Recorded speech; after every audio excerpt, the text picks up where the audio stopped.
Hello and welcome to the Blobber Plays, the Santa Fe Mysteries Elk Moon Murder, as dictated by fellow senior detective MissMorrighanNightshade, who has this to say about the title. What do you do when you find yourself with enough points for a dictator but no specific game in mind? Search through old files for an FMV mystery that your fellow senior detective must then go through alone. May the acting be glorious and the sleuthing go well. So, no particular tie to Mori for this game. At least she won't know all the answers and be being smugly, but the answer is so obvious, at least because of knowing the game from before. Maybe only from being better at observing the game now. Anyway, let's get to it.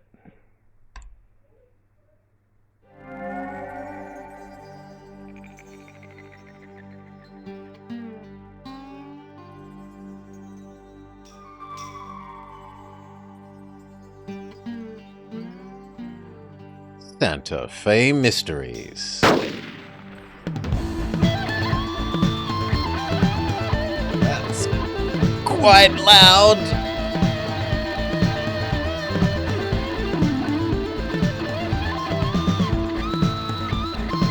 Can I make that a bit less overwhelmingly loud? There we go. It's Weber. We've got a 187. Anna Elk Moon's been murdered, and it's all over the news. Get down to headquarters pronto. As word of her death spreads, friends and fans of Anna Elk Moon, one of the Southwest's most celebrated potters, are gathering here outside of her home in Santa Vera to pay their respects. Widely acknowledged as the foremost practitioner of the popular Santa Vera pottery style, Elk Moon was found dead early this morning in her studio by her husband Jack Gordon, a professor at the university. Police are releasing few details, but it is believed the subject suffered fatal gunshot wounds. No suspects have been identified as of yet. This is Teresa Chavez for KITT Channel 6 News.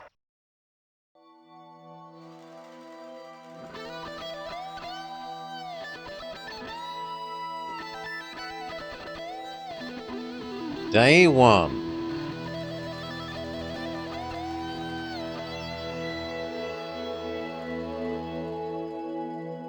Okay, this is all I have seen of the game.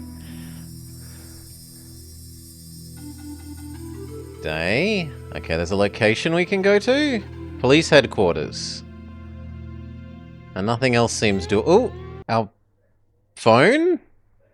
PDA? It's a PDA. Help? Time costs. Order, test, or trace, 15 mins. Take a picture. Taking a picture takes 15 minutes? There is no cost to review your notes. Forensics. Order a forensic test, 15 minutes. Review a forensic test, 15 minutes. Each test requires 3 hours to process. Traces. The van trace and phone trace each require 3 hours. Library. Read articles, 15 minutes. Interviews. Questions, 15 minutes. There is no cost, however, to replay interviews or notes that you've already taken. Alibis. Order a verification, 15 minutes. Review a verification, 15 minutes. Each alibi verification takes 3 hours to process. Mongoose Tavern. Visit the Mongoose Tavern locals, 15 minutes. Police headquarters. Issue an arrest warrant, 15 minutes. And there are more pages. Quit to close your PDA. Click to access information concerning items which have been entered into evidence. Okay, the evidence tab shows us evidence. Sensible enough. Mail. Click to access email, forensics reports, and alibi verifications. Okay, case files. Oh no. Mail is about things that you've sent out for tests. Sure. Click to access all information regarding suspects, informants, and their respective alibis. Case files. Photo. Oh, it's going to break down each one. So case files has photo. Click on the desired photo. Drag them to reorganize. Prioritize? Click to access the Prioritize Alibi Verifications page. Key to alibi verification symbols. When the cursor rolls over an object, information about it will appear here. There are drop-down menus. There are maybe hover tooltips from the sound of it. Close the viewer button. Back to the previous question. Play the response to a question that appears in the window. Go to the next question. Hitting spacebar during a movie will interrupt it, so be careful not to do that. Current. Alibi being verified. Pending alibi verifications. Number denotes the order in which they will be checked. Click to drag to change priority. Progress bar. How close they are to completion. Any information which you've been able to glean from first interviews will appear here in bullet point form. Use the previous page and next page icons to travel through. Click on photos to access photos. Prioritize access to alibi verifications the same. Key to the statuses of forensic testing. All of this feels like just UI. UI. Mark priority.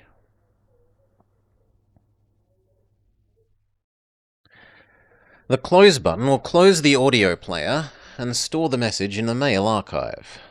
Messages concerning alibi verifications and forensics testing are also available via the other menu subsets. Calendar shows you the current day, 1 to 5. Each day which passed is marked with an X.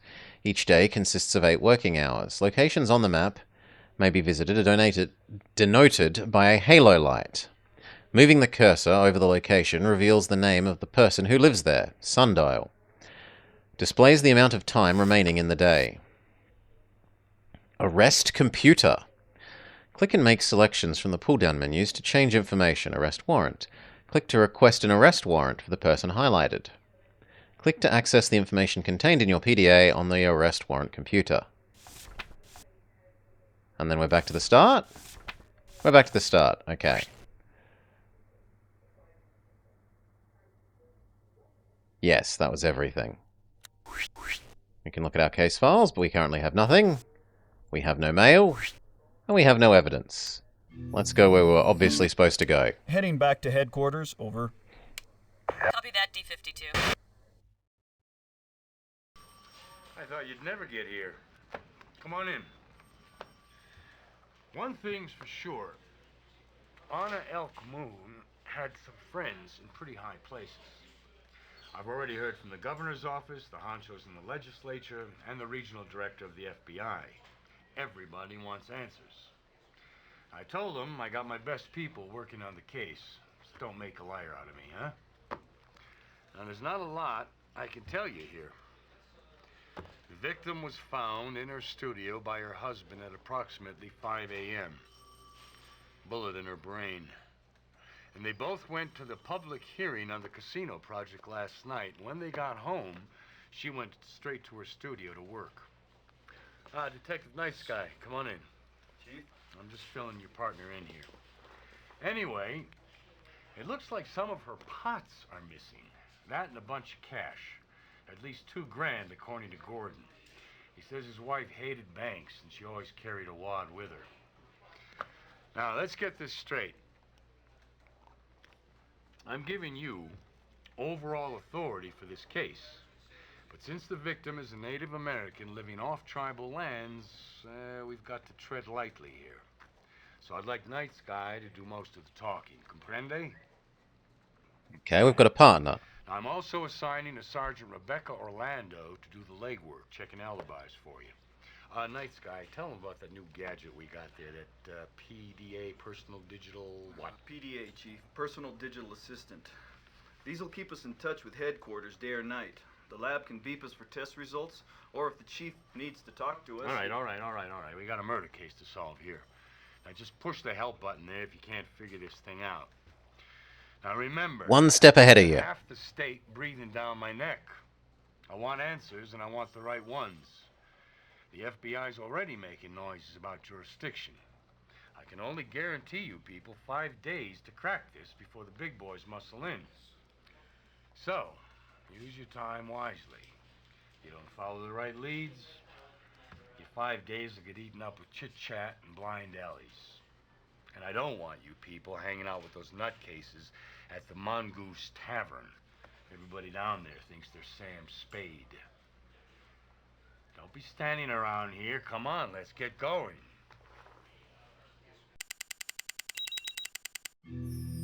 Click, click, click, click, click. Our PDA is flashing. Detective Rebecca Orlando here, reporting for duty. Hey detectives, forensics will be closing off the crime scene in 7 hours, so you better get over there, pronto. Only 5 days to solve the mystery. Good luck. Time flies in Santa Fe. Click, click, click, click, click, click, click. Alright. Crime scene. D52, we're on our way to Jack Gordon's, over. 10-4.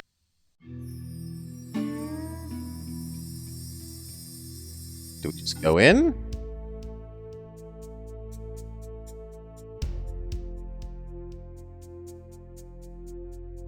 What are we meant to do with this picture? We take a picture of it? Order of forensics, take photograph, review notes, okay? Do them both.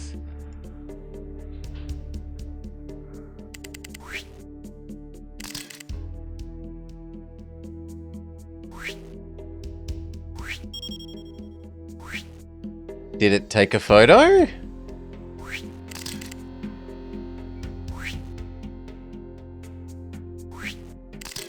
Yes, you can take more than one and it wastes the time again and again. Okay.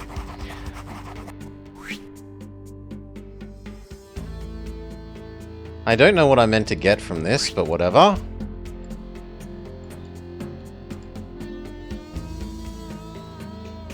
$500 for fixing a pot?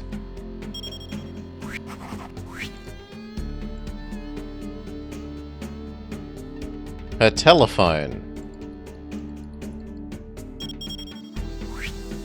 Oh my god, this is ridiculous. You can order a forensics report of everything. And a phone trace.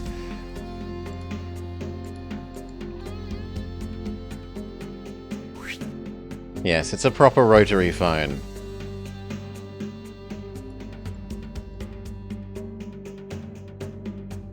That looks like everything that's here.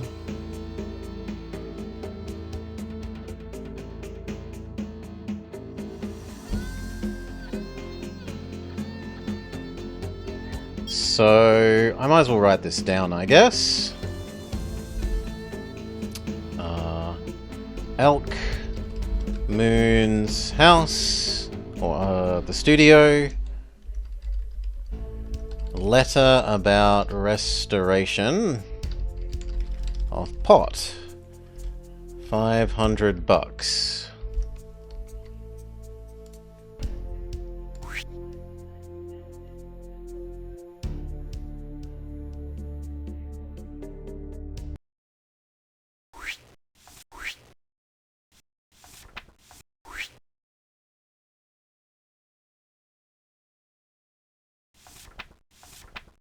How am I meant to read that?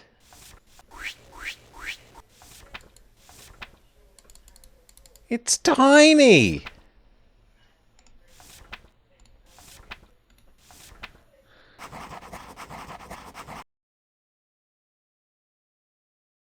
Examine pages of journal. Downloaded into the PDA case file for clues. Both visual and written.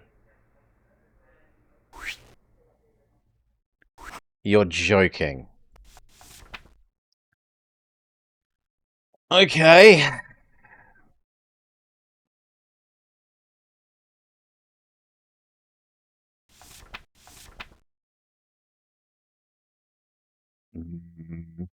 There's something about the stripy nature of the pot. It goes stripe, stripe, pot, stripe.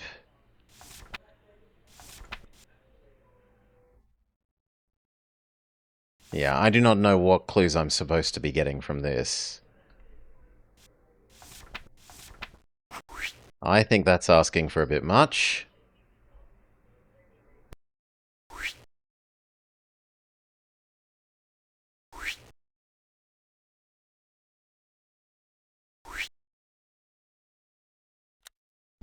Okay, are we done here?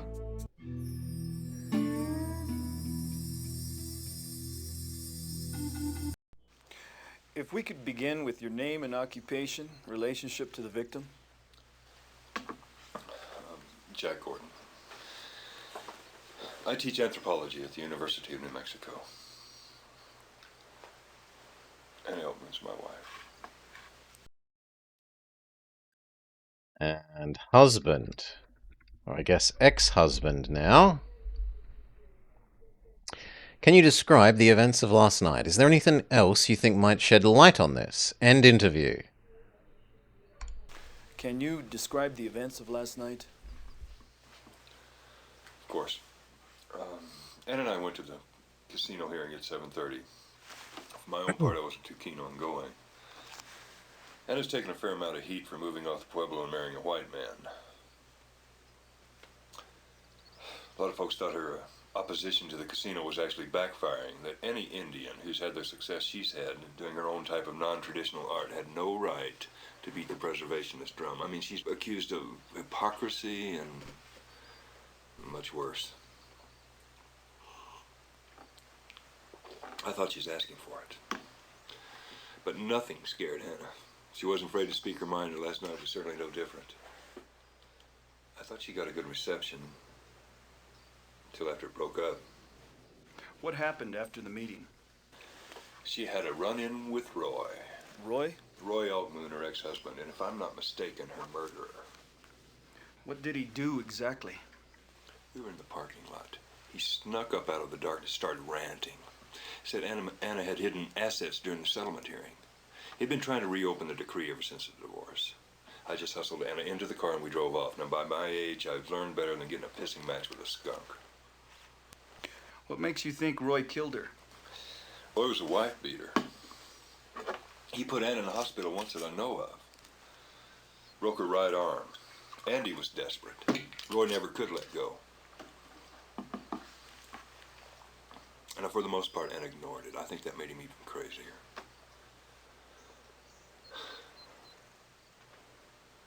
You know, I'd actually stopped drinking. For Anna's sake. Now what's the use? Did you drive home after the meeting? Is there anything else you think might shed light on the fine? You drove home after the meeting? We must have gotten home about 10:30. I went in the house to bed to watch TV, and I went out to work in the studio. She's been all gung-ho about this pot she's been cleaning for Astrid Ames. It's some super valuable piece that's being returned to the Pueblo. You know, for all I know, that's what they were after. Anyway, I must have fallen asleep. The next thing I know, I wake up and there's television static. It's 5 a.m. and Anna's not there. I went out to the studio. That's when I found her. Call the police. Didn't you hear anything? Any gunshots? You didn't hear anything? Gunshots? No. Anna said I could sleep through Armageddon. Didn't hear any gunshots. You were watching TV when you get home? We might be able to prove that he wasn't watching TV? Watch TV when you got home. A letter when I got in. And then the beginning of the 11 o'clock news. Last thing I remember is a truck crash, I don't know, Route 25.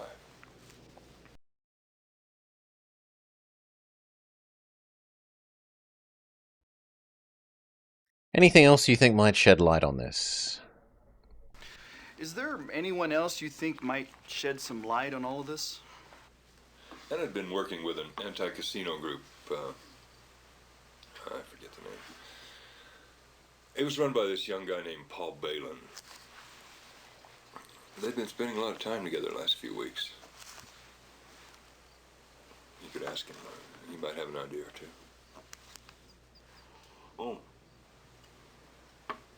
And McCourse. Who's McCourse? McCourse is this guy that Anna used for the garden. She caught him snorting coke on the job and fired him. Well, he harassed us for a while. Kept calling all hours of the night, claiming we owed him money. This was 4 months back. Okay. There was Balin, an anti-casino fellow, and Cork, a drug addict that claims they owe them money. Our condolences, Mr. Gordon. We'll be in touch.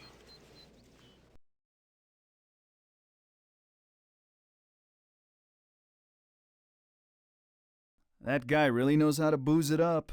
Looks like he likes his Scotch whiskey. What do you think, partner? Think he did it?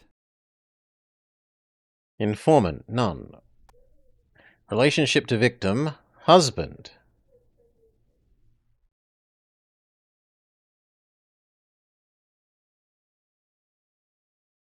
Not husband's ex-wife. Husband. Motive. Currently unknown.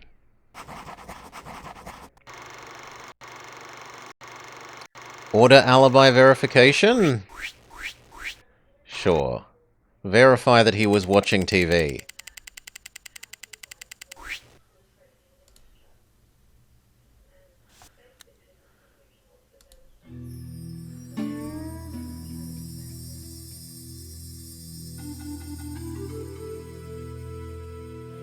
I guess we'll do a phone trace while we're here?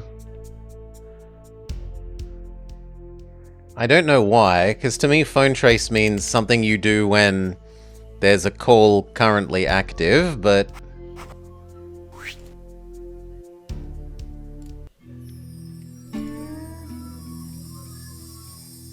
Okay, there's a whole bunch of new places. Library. Astrid Amy's. The Mongoose Tavern. Roy Elkmoon. Paul Balin. This was the one that was a fellow anti-casino person. Tom McCourse. That's probably the one that I thought was Cork, that was the drug addict. Let's try... D-52, we're on our way to see Tom McCourse, over. Okay, 10-4 D-52.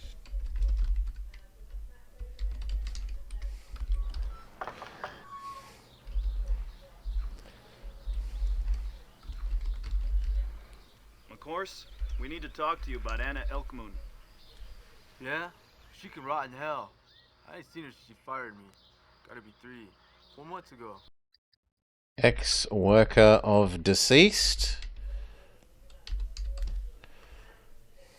You carry a gun, Mr. McCourse? Had a run-in with the law a few years back. They took away all my guns. Don't need them anyways. I'm not such a good shot. But I do take out a coyote now and then.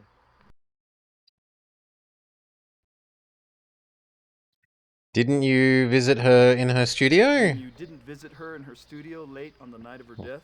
No, I didn't even know she bought the big one. Where have you been? Under a rock? You might could have said that. Claims didn't visit studio. Where were you yesterday night? Where were you on the night of the 11th? 11th?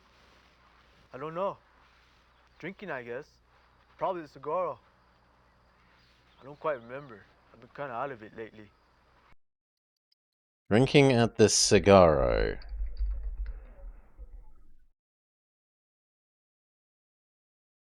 You had a run-in with Anna Elkmoon that got you fired, is that right? She said I was doing drugs. That's a big lie. She doesn't pay me enough to buy drugs. So maybe you wanted to get back at her. If you're saying I killed her, that's a bunch of BS. She ain't worth the trouble. Got better things than to worry about that woman. Okay, that wasn't much info for our 15 extra minutes spent asking that question. Look, I gotta go. Phone's ringing. Maybe we could do this some other time. What does Night Sky think? Oh, he did it. Problem is, he wouldn't know if he shot someone or if they shot him. Informant, relationship to victim, ex-worker? There's no ex-employee. I'll put employee because it's the closest. And then vengeance for being fired.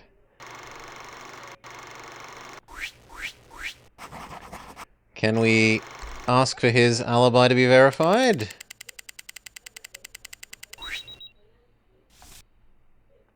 Forensics, torso. On the torso, I found there were no signs of struggle or physical assault. No defensive injuries, no bruising, other than post-mortem blood pooling. My guess is that she knew her killer, or that she was taken by surprise before having a chance to resist. Otherwise, there's a good chance we'd see scratching, foreign skin under the fingernails, that type of thing. From liver temperature, blood pooling, and rigor state, I'd put the time of death between midnight and 12:45 a.m. And by the way, the autopsy shows the victim did not smoke. Death, midnight to 12:45.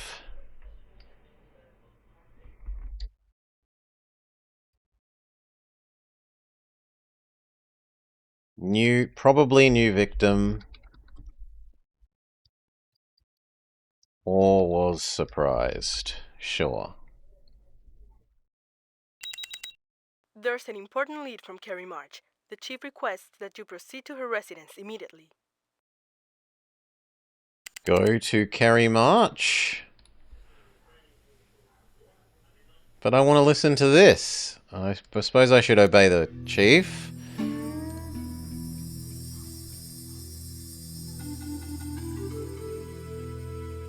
D-52 proceeding to Carrie March residence. Over. 1040-52.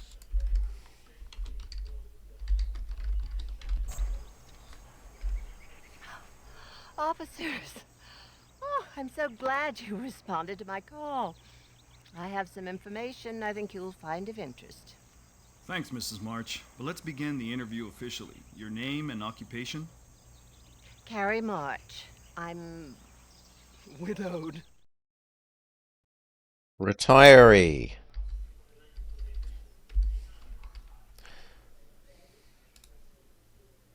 And what is it you think might help our investigation?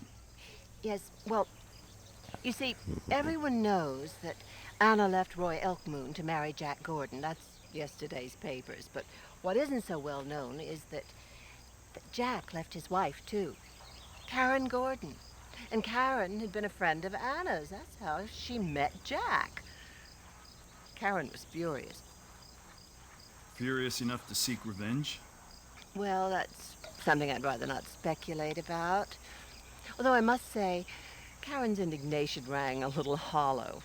I mean, she was having an affair of her own with Ed Snyder. The man behind the casino. The very same. Karen and Jack had always been something of an odd couple. I mean, Karen's so outgoing and Jack is, well, he's so bookish. Frankly, if I were Jack, I would have left Karen ages ago because of the chain smoking alone. And it's those horrible clove cigarettes. Detestable things, aren't they?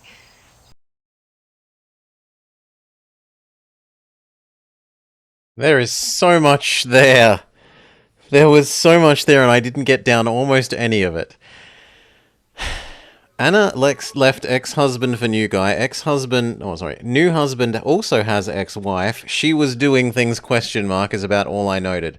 And it sounded like at the end there was something about that Anna might have actually smoked cigarettes and that might contradict the she doesn't smoke at all that we had.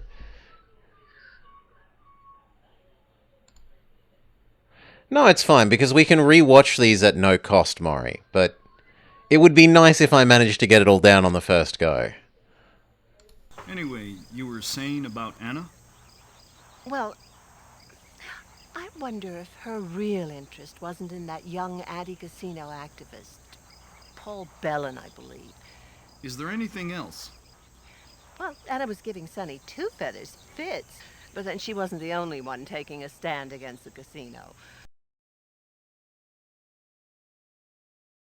She thinks that Anna likes the casino activist, which was Paul Balin.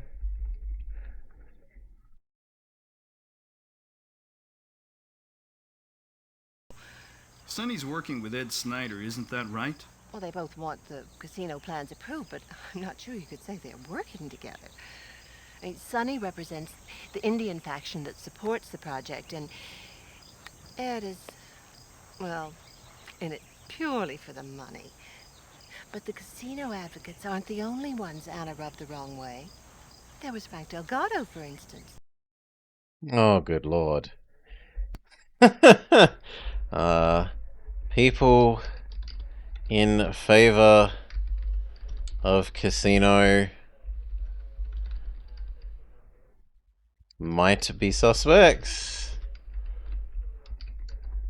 But also Frank Delgato of the Delgato Gallery. The Delgado Gallery? He had been Anna's dealer for the longest time. Now, a lot of people give Frank the credit for Anna's skyrocketing success. Quite the savvy marketer. And then, out of the blue, Anna left him 3 months ago. Left the gallery for another middleman? Yeah. Given the growing demand for her work, she felt she could sell directly to collectors, but it's only half the story. Anna and Frank had a knockdown drag-out at the Mesa Cafe just 10 days ago.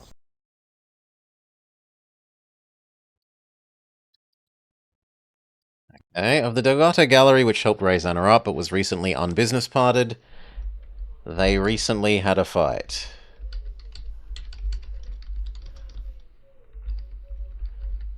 Physical.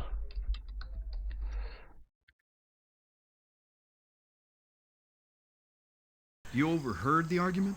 No, it was impossible not to. Frank said Anna still owed him 2 pots. He said if she stiffed him, he'd destroy her. Anna just laughed at him. Poor Frank, you should have seen his face. Last time I saw that shade of crimson was on one of Anna's pots. His warning that he'd destroy her, was he any more explicit? Well, he stopped short of a death threat, if that's what you mean, but I'd certainly talk to him if I were you. Okay, there's no reason to think it was this lady at the moment, so I think asking her questions is a waste of our time, and time is a resource. If you think of anything else, please don't hesitate to give us a call. Bet she'd love to come in for a lineup, just for the thrill of it. Probably ask for the handcuffs, too. Ay, ay, ay. New mail. Que estúpido. Jack Gordon has no alibi. He says he fell asleep during the 11 o'clock news, more like passed out, all grouse from what I hear. With this alibi, he's placing himself at the crime scene around the time of the murder. With an alibi like that, who needs a confession? An alibi like that, who needs a confession?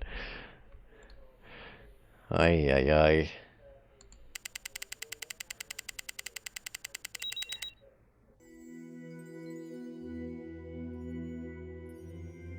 Day 2 already. I've only spoken to 2 people. I suppose 3. Druggy, pot maker, the husband, and white lady. White retiree lady.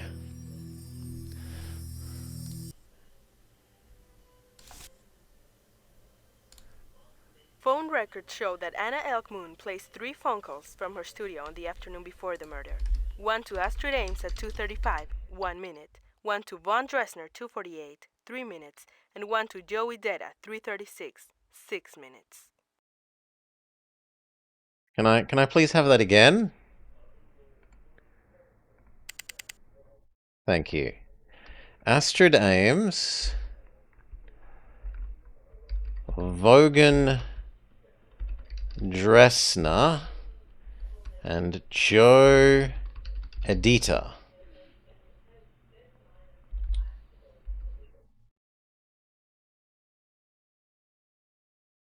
So these are presumably people I can now look up?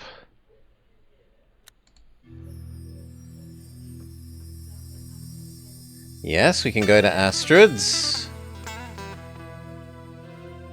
We can go to Van's.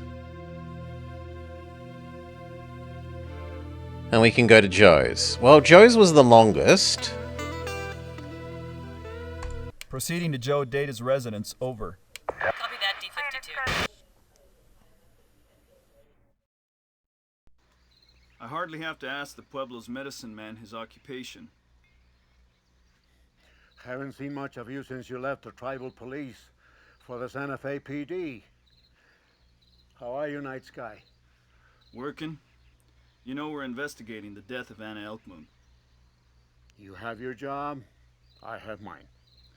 Joe, we understand that the victim called you on the afternoon of her death from the phone in her studio. Yes.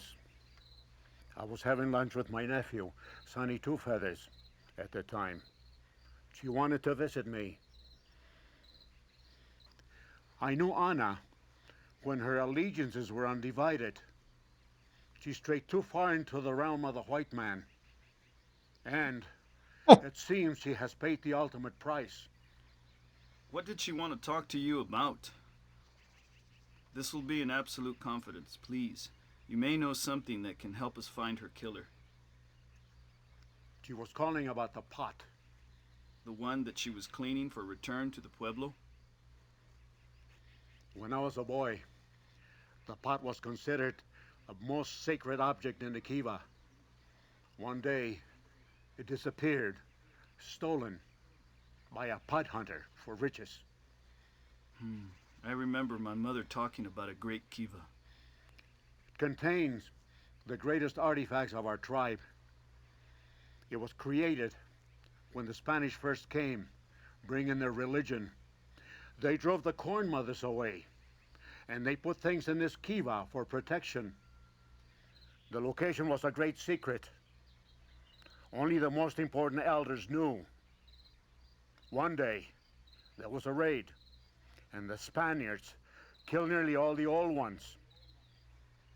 So no one knew where to find the kiva? There were whispers, dreams, rumors. Are you saying Anna died because of some kind of spiritual violation, or because someone wanted to get their hands on that pot? That I cannot say. Go with the spirits. I fear the pot has not claimed its last victim. He thinks ghosts did it. I don't know. Anna and Joe, he's always been disappointed in her. Says she's not good for our people. But kill her? I don't see it. Thinks ghosts did it and that she got what she deserved for straying into the land of the white man. Relationship. Acquaintance? Motive? Jealous that she has the pot that was part of their tribal heritage, or greed for it, or robbery for it. All of those would make sense. Let's leave it with none. I don't think we care about verifying his alibi. He doesn't seem like he's the guilty party.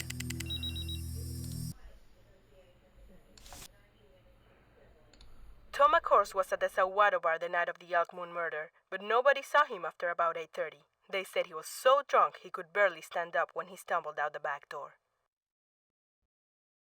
Until 8:30, based on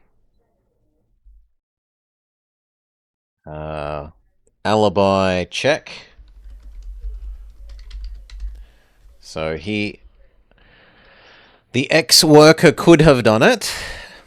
His alibi does not hold up to precluding him from being the murderer.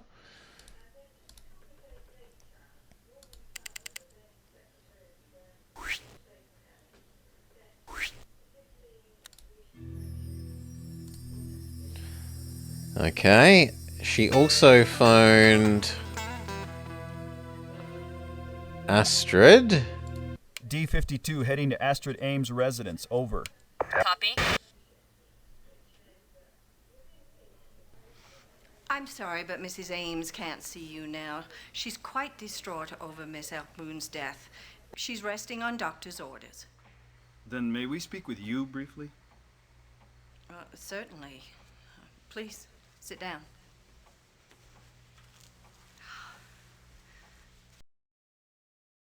Okay. Astrid is in bed with the vapors. Instead, speaking to her maid. What was it? Ingna? You're Mrs. Ames' housekeeper? Assistant. I have been faithfully at her side for almost 17 years. Did you know the victim? I didn't know her. Mrs. Ames owns several of her pots, and Miss Elkmoon was cleaning a pot for us in preparation for returning it to the Santa Vera Pueblo.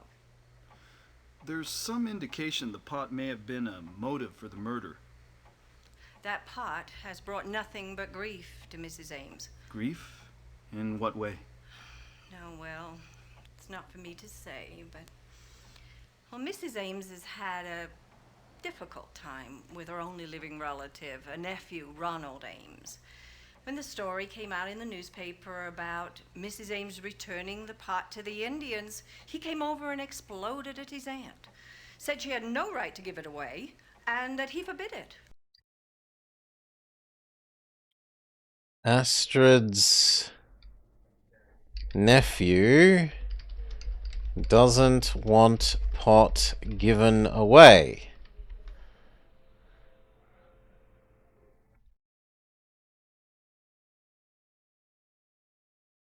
Did he have any say in the matter?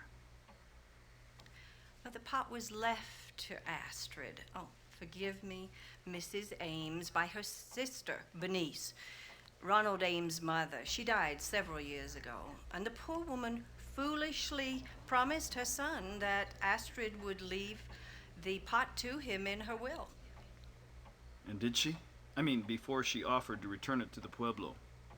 I don't know. But I do know that Ronald Ames is a greedy, selfish young man. He accused her of squandering his inheritance, and that's when she asked him to leave.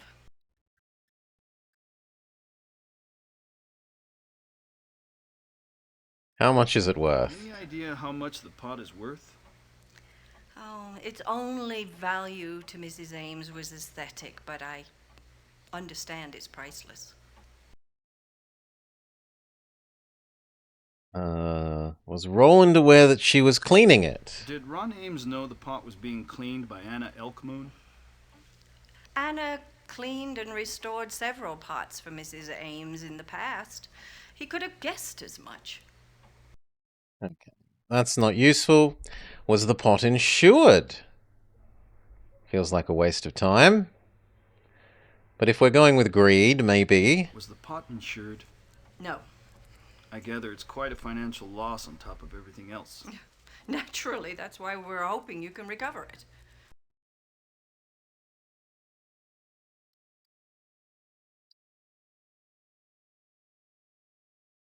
Okay. Did Miss Moon call Mrs. Ames any time on the day she was murdered? Yesterday? Not that I'm aware of. Ooh, she says no phone call. Liar! Phone call that she knows. She might not be lying. She might just not know.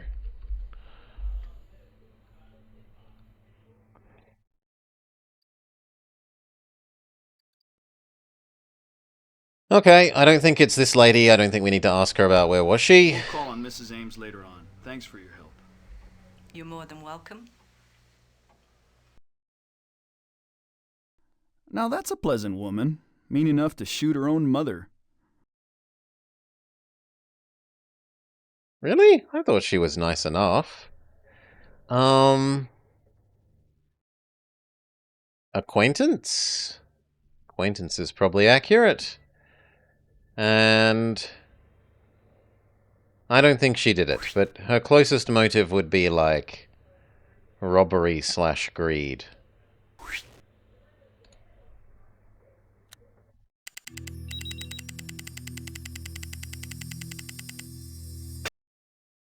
I just got another call from the governor's office.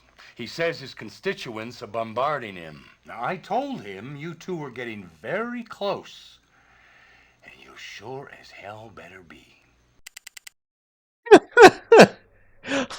Hurry up and get the answer. Wow.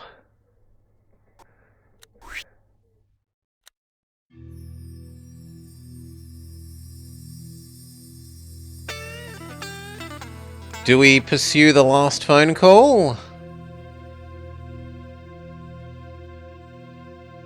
Let's pursue the Heading to last Von phone call. Dresner's residence. Over. 10-4. Your name and vocation? Vaughn Dresner. I'm curator of the Lascaux Institute of American Indian Art here in Santa Fe. I gather you're investigating the death of Anna Elk Moon. Art gallery? Question mark? Man? The Institute would never knowingly purchase a piece of stolen art, would it? Well, there was an incident a few years ago when a certain historic basket came into our possession. It turned out it had been illicitly obtained. The Institute was cleared of all responsibility, and we have taken steps now to make sure we are not imposed upon as easily again. If I were you, I'd try talking to Anna's ex-dealer. Frank Delgado, right? Frank's always turning up the most amazing pieces. And I'm not sure he's always as scrupulous in ascertaining their origins. Not that I'm accusing him, but I certainly hope that whoever does buy it knows what he's getting his hands on. They were tricked into buying the basket. We know from telephone records that she placed a call to this office on the afternoon she died. Yes, she did. She called about the pot she was cleaning for Astrid Ames. So you had some prior familiarity with the pot? I'd first heard of it when I was a graduate student, more than 30 years ago. It's an extremely important and rare artifact, a seminal work of the late Anasazi period, a key transition piece that influenced many pots made afterwards.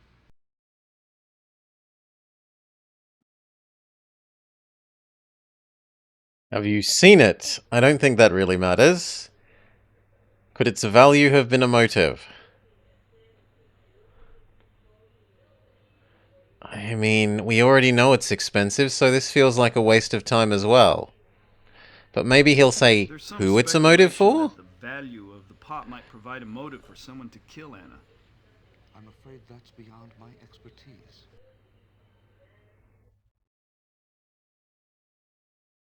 You know lots of people who would want to get it.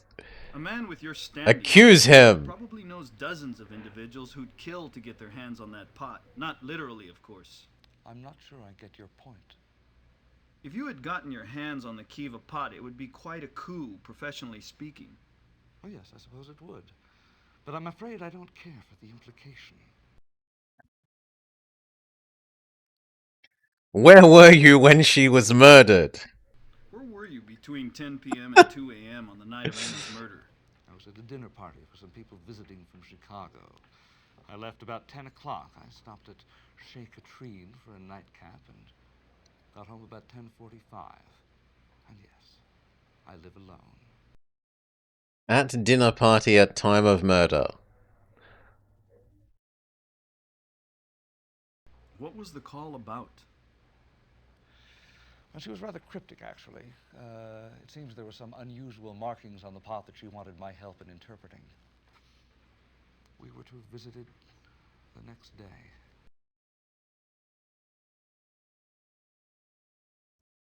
It had odd markings. He was asked about. He was going to visit the next day. Thanks for your time, Mr. Dresner. Okay, what does Night Sky think? What a stiff. He wanted that pot for his museum real bad. Relationship to victim. Kind of art dealer? Art dealer is the closest. And if he wanted it, it would be greed/robbery. I don't really know why these are noticeably different. Unless you're robbing it to, like, own it yourself. But even that's greed. How could it be robbery without being greed? Check his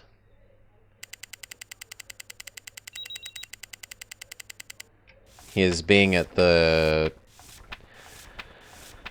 what was it? Dinner party. There's been an anonymous tip that a green Econoline van was parked outside the Elkmont residence the night of the murder. We're running a 2829 registration check on all in-state green Econoline vans in the Santa Fe area, and we'll email you the results via your PDA.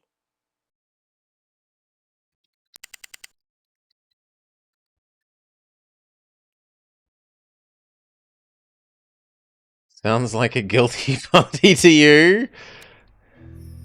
Is there anything else here? No. We have 2 more hours. Okay, so we followed all the phone calls.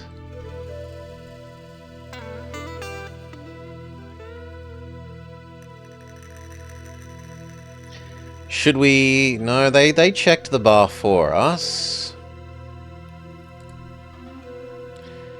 I'm inclined to go to Paul Balin's and find out if he will tell us more about the other pro-casino people. If he exists.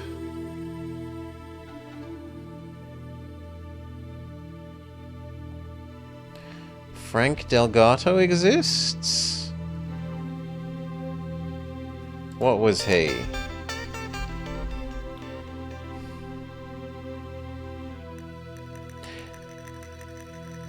The old white lady thinks it might be him. We're gonna follow up the old white ladies. Karen Gordon. Astrid Ames.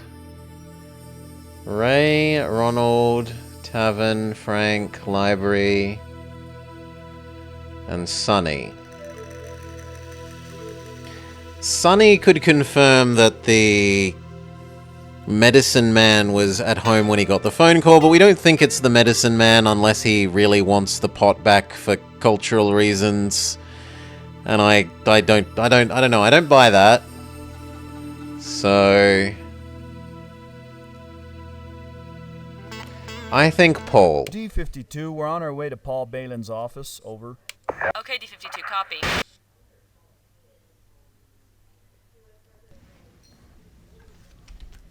What a smashing vest! I was hoping you'd come. This is about Anna, right? Yes, Mr. Balin, it is. Did you find the dirtbag who did this? Well, we're still in the information gathering mode. You know Ed Snyder and Sonny Two Feathers? They'd steamroll their own grandmothers if they thought this casino plan could get passed.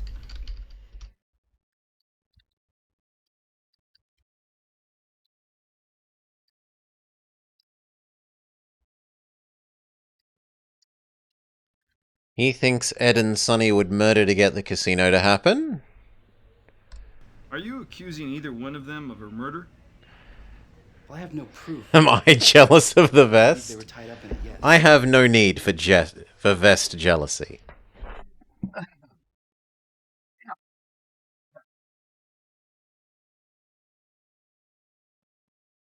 Thank you very much, Salah. Of all the world, of all the rest, in all the world, my vest is best. What's your connection to Anna? Mr. Balin, exactly what was your connection to Anna Elkmoon? We shared a common goal. She didn't want to see her people's culture trashed, and I didn't want to see a pristine corner of New Mexico ruined forever. There's no water. There's no infrastructure. It's a recipe for environmental disaster. So that's it? You were political bedfellows? I guess you could say that. He's a hippie that doesn't want the casino, sure. I assume you were also at the public hearing. What happened afterward? Well, we'd arranged to go over some strategy for the upcoming vote. We agreed that I'd come over to the studio late. But when I arrived, I realized that there was someone else there. But does he like trains? I mean, he's a respectable vest wearer. He must be innocent, regardless of his train-liking status.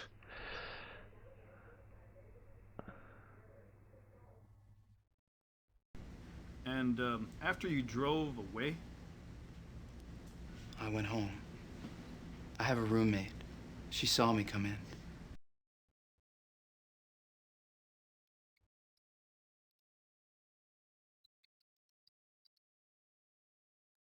Okay, and... So someone visited her after the meeting? Yeah. There was a green Econoline van parked outside. Ooh.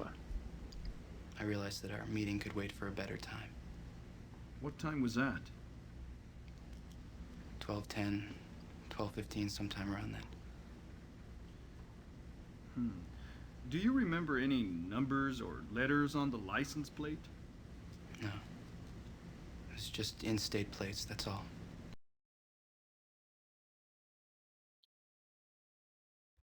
It had in-state plates, which I assume means, like, each state has their own license plate stuff. But we have that here.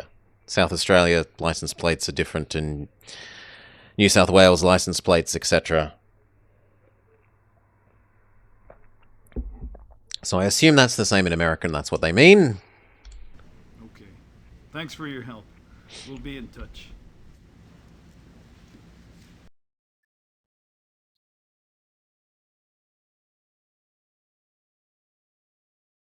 Political bedfellows? Way I see it, Paul Balin finds Mr. Greenvan over there doing a little voting of his own, and Anna gets the big veto. I don't understand what that was meant to be implying, but okay. So he is either an acquaintance, or you could claim that they're co-working on anti-casino. We'll go with acquaintance for the moment. We don't think he did it. We can check his alibi.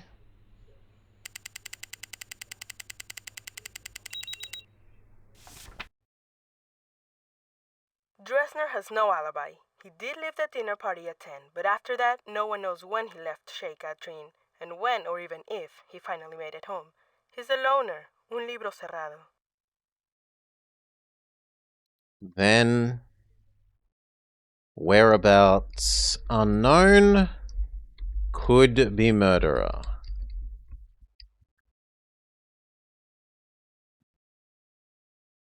Alibi check.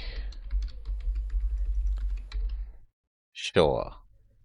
We have 15 more minutes. So day over.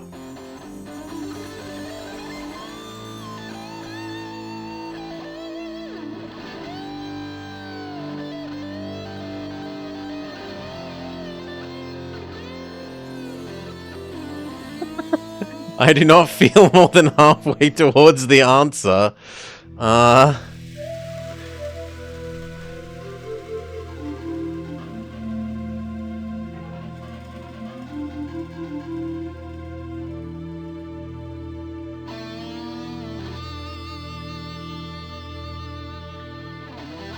This was the husband's ex-wife?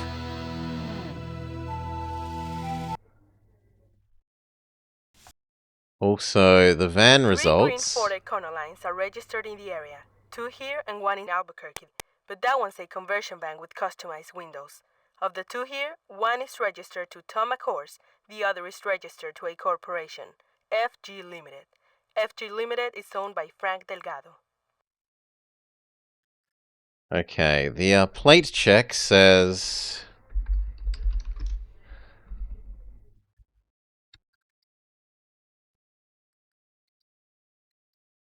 There's one van with Tom McCourse,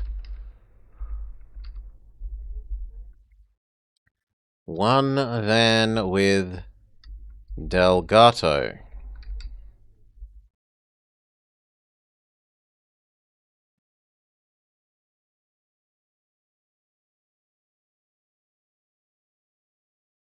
Sure. Why can't I quit? Let's go ask Delgato about the van. We're on our way to Frank Delgato's gallery. Over. 10-4. A couple of formalities we have to get out of the way. Your name and occupation? Frank Delgado. I own this gallery. We sell Indian art, both old and new. Seller of Indian art. According to county records, there's a green Econoline van registered to your company. Yes, my company owns a van. We use it for business purposes only. I don't own it personally. When was the last time the van was used? About 2 weeks ago, we drove it to Don Juan's for a new fuel line. Claims van unused for 2 weeks. Can we check this?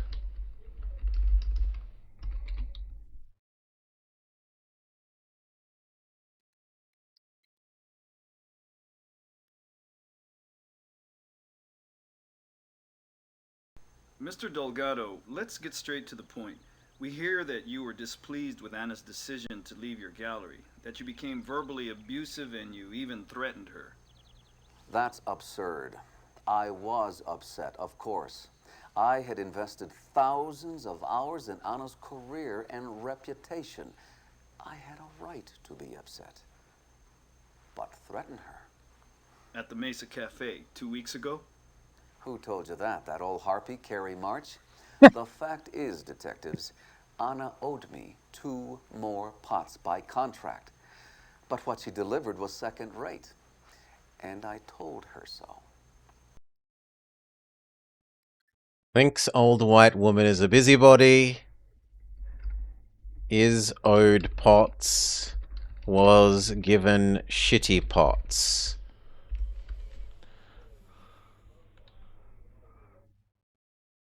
Why did Anna leave the gallery?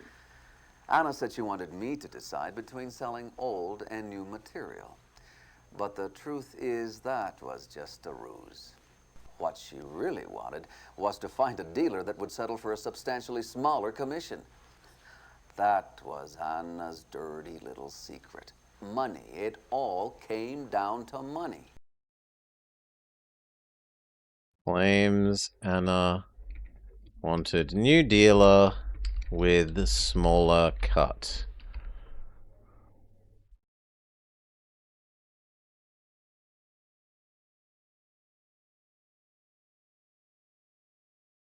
Can you tell us your whereabouts on the night of Anna's death? I was appraising a collection in Albuquerque. I didn't come back until the following day. Claims was in Albuquerque at time of death. Were you aware that Anna was cleaning a rare pot for Astrid Ames? No, I didn't hear about that until rumors started swirling after the murder. Everyone worth their salt in this business has heard about the Santa Vera Kiva pot at one time or another. What about the ancient Kiva itself? Personally, I don't put much stock in its existence. Every corner of this state has been scoured by pot hunters.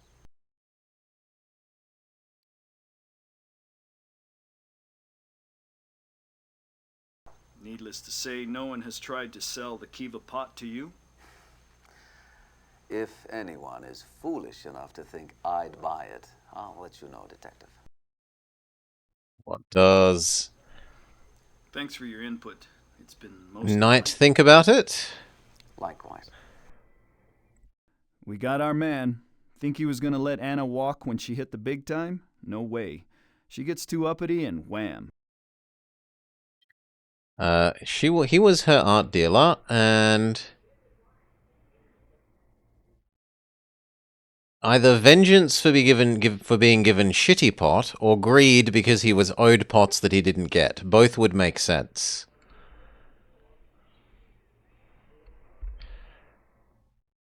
Or potentially even vengeance for being abandoned as her art dealer. Both of those. Can we check his alibi about being in Albuquerque? Detectives, we have a tip that a green Econoline van has just been spotted outside the liquor store on Arroyo Blanco and 14th. You two get over there pronto. We don't want that driver to get away. Go to liquor store now. Understood.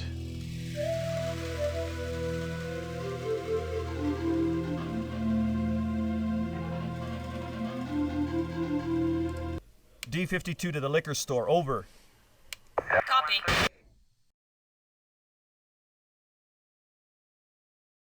Insert disc 2. Give us a sec.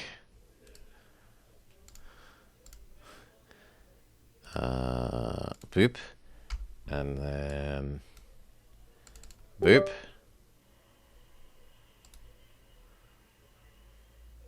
Okay.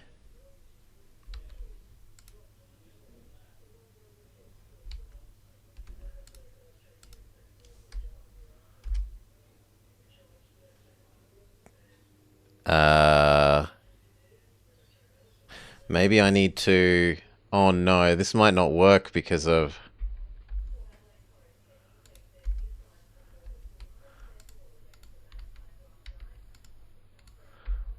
please? Do you think that disc 2 is in?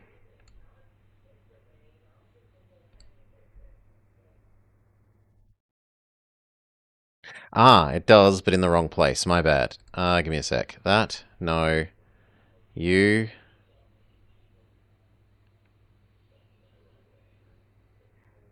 why can't I get you to be... that's even worse.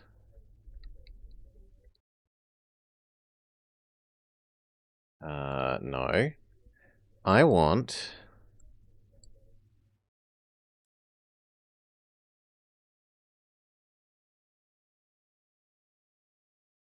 that, and then...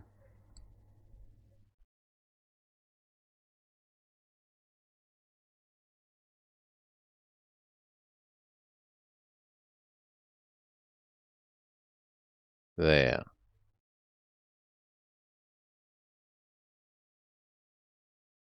Yes, okay. That should now see the right CD is there. Please? Tom, of course. Yeah, what do you want? Can we take a look in your van? Go ahead, you got nothing to hide.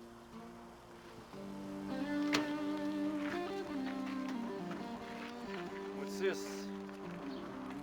What the hell, man? Where'd that come from? Hands on the door. Tom, of course. I'm placing you under arrest for the murder and the robbery of Anna Elkmoon. You have the right to remain silent. Seems pretty open and shut case to me.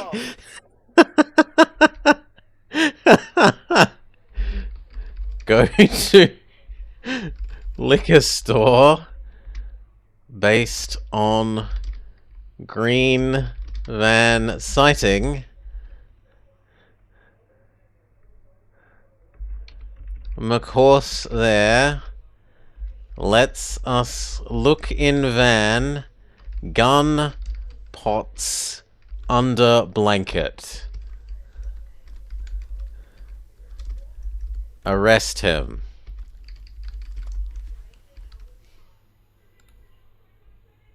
I swear, I don't know how that stuff got into my van. Not a clue.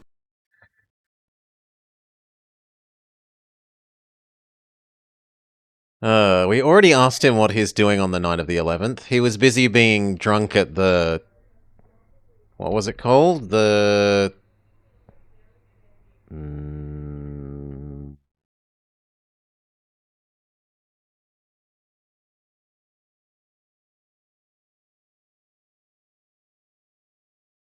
where was it? Busy being drunk at... The Cigarro Bar. How did the stolen artifacts get into your van? I don't know. Somebody must have put them there. And the gun? Never seen it before. Okay. McCourse. So back up to McCourse. After van. Claims stuff was planted. Sure. But we already asked him this. It's a waste of time to ask that again.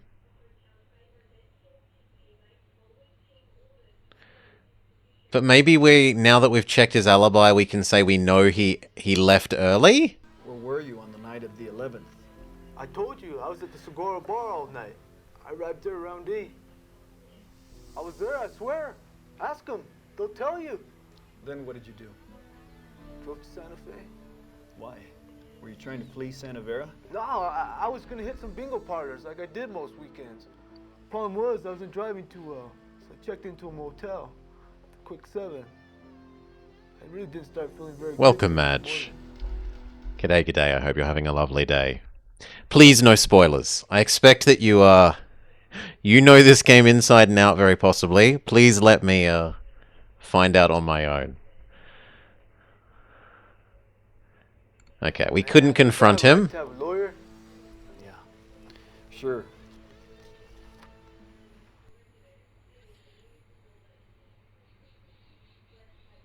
Is there anywhere else we can go here?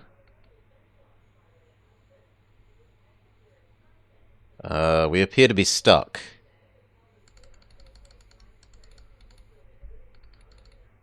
Ah. Ballistics show rifling marks consistent with a gun that killed Elk Moon. This was definitely the murder weapon. A computer trace shows the gun was stolen from a man in Albuquerque over 3 years ago. I guess you guys would call this a safe gun. No way to make a positive link to anyone, since the original burglary is still on the books as unsolved. There's definitely something hinky about all this.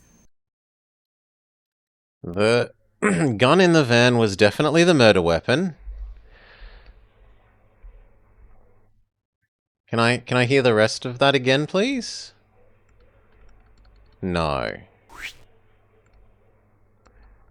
I can look at all these things, but this time I can't take photos.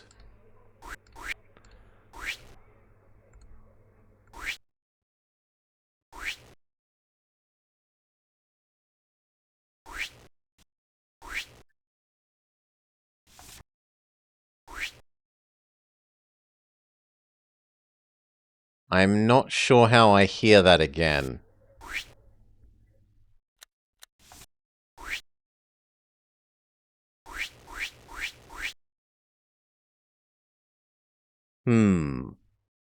Well, I guess I'm just missing out on the rest of that because I didn't write it all down quickly enough. My bad.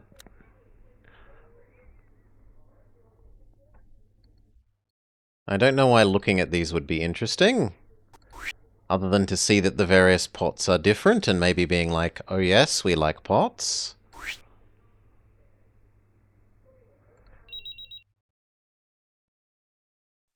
D-52, the chief requests that you proceed to his office ASAP.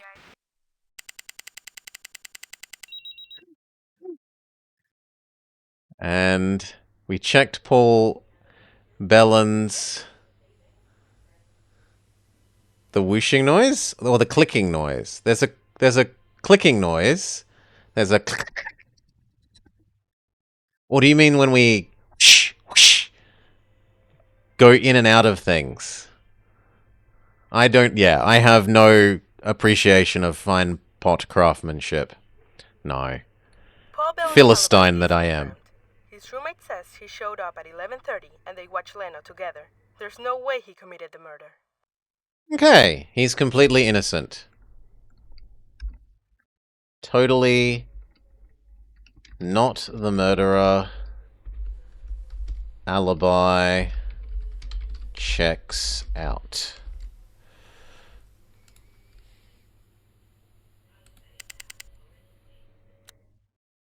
I need to go to the chief's room, so Do I click on Chief Weber or down? We go down. No? Yeah. Listen, I'm getting heat from the Federation for Indian Rights. Now that Astrid Ames's pot has been recovered, they want it delivered to the shaman Joe Adetta at your earliest convenience. Which I'm telling you is right now.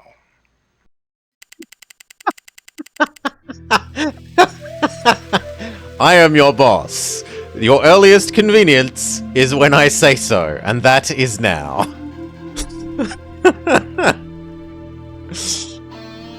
Okay. Did I pick up the pot, or do I not have to do that? It is unclear. Let's assume that we have the pot. Also, let's make a save.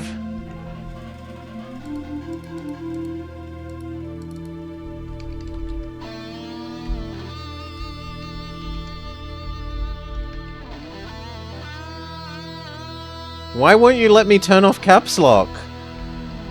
It doesn't let me turn off caps lock. Whatever.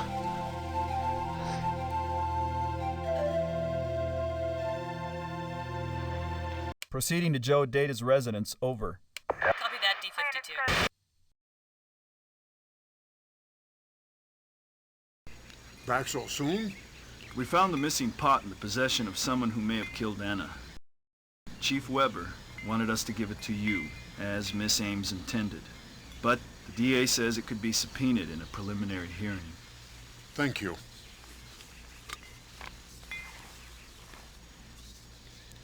This is not the pot. It's a counterfeit. A fake. And not a very good one at that. There's a dozen potters in town that could have turned this out in an afternoon. A fake? Are you sure? The sacred pot. The real one has a great, great spirit. This one Oh, God. empty, devoid of spirit. And it looks like possibly yes, Baron. They're both Activision. We may now re-interview all suspects. To issue an arrest warrant, we must proceed back to headquarters. But remember, we've only got one shot at making an arrest. Some of the artists are the same, based on the wiki. So it looks like at least some of the people were the same, Baron.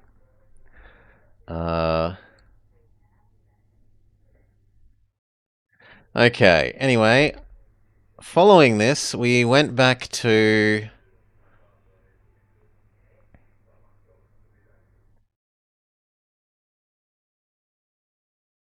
Where is his name? Joe Adena. After van slash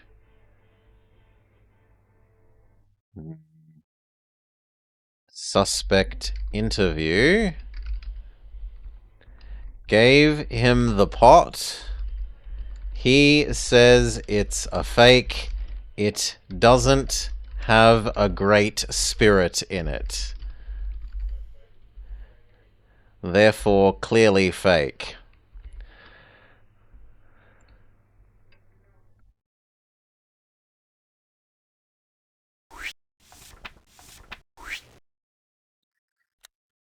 I mean, as far as I'm concerned, we've succeeded, right? Guy found with gun and pots in his van. What more do we need to do?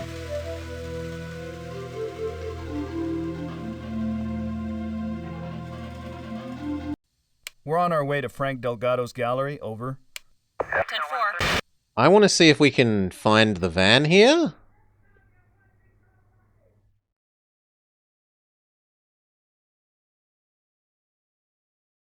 Yes, my company owns a van, used for business purposes only. No, this is just the same. When was the last time the van was used? About 2 weeks ago, we drove it to Don Juan's for... No, yeah, I know. But... Thank you. Can I check the van alibi? No.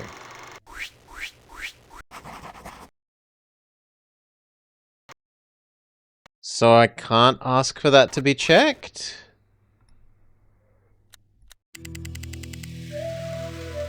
Well, that was the whole reason I came back here, is I really wanted to find out if the,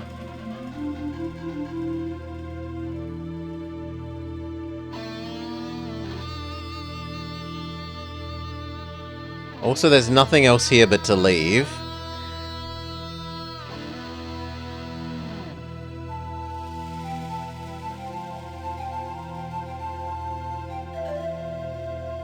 Okay, the only places we really haven't been are Karen's, back to Sonny's to ask about the phone call, and to the tavern.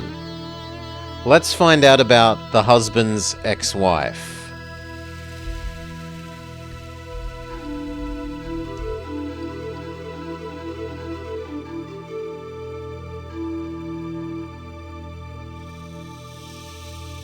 On our way to see Karen Gordon. Over. 1040-52.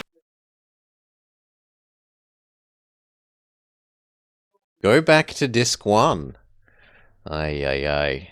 I mean, we can. It's only a modest amount of trouble.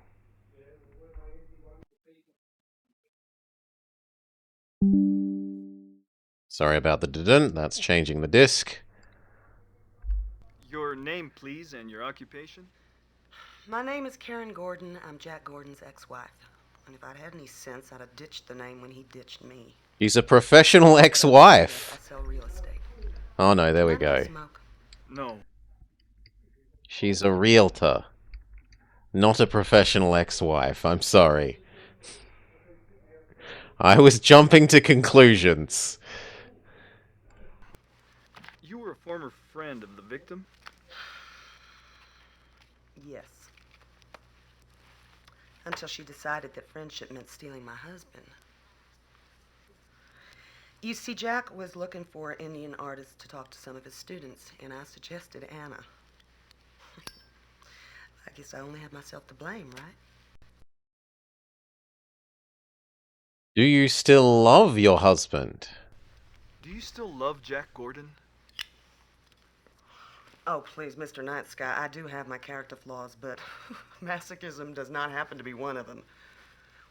Besides, there is another man in my life now, okay? As new squeeze? Where were you at the time of the murder? Can you please account for your whereabouts between 10 p.m. and 2 a.m. the night of the murder? 10 p.m. to 2 p.m. Yeah, I was at home till about 10:40. And then I left to meet Ed Snyder and the gang at the Ocotillo. Me and Ed left together around midnight. Left home at 10:30-ish. Then met Ed at the Octia?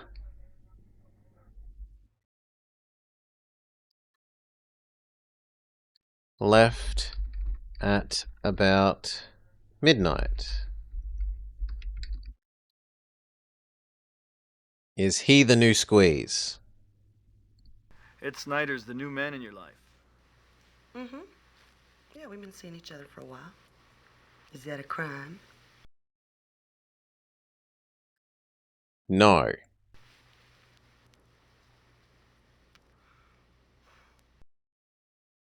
What does Night Sky think? The ex. She did it.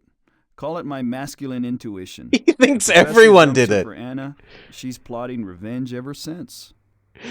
He literally thinks everyone has done this.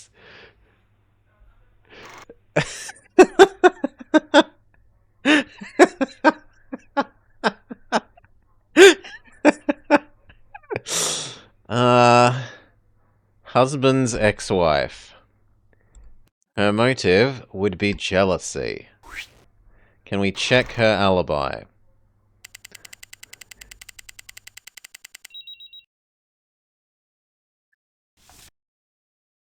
Delgado only wishes he had even half an alibi.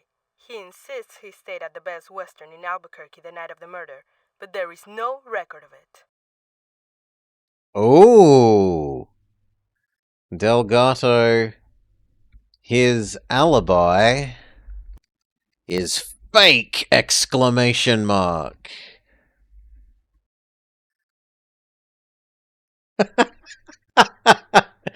Miss Morrigan, who is all about listening to your feelings and gut rather than remembering the first rule of Squeakross.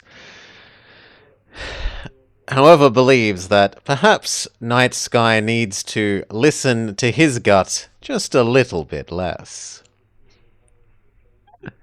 Let's check out the file about this.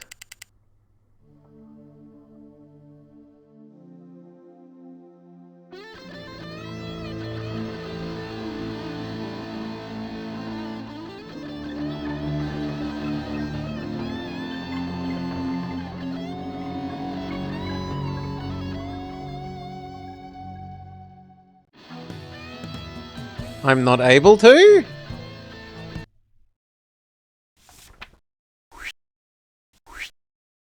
It didn't show me the thing. Delgado only wishes he had even half an alibi. He insists he stayed at the Best Western in Albuquerque the night of the murder, but there is no record of it. Let me look at it. But I can't. Owns gallery, holds and sells stuff, blah blah blah. Says he didn't threaten Anna at the Misa Cafe. So this was a lie because the old white lady says so.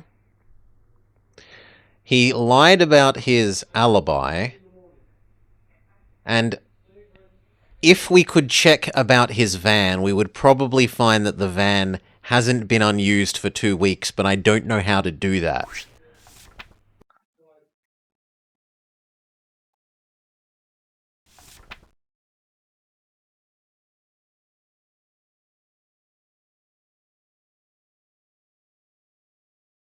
Last driven to repair shop for new fuel line. Can we visit the repair shop and check there?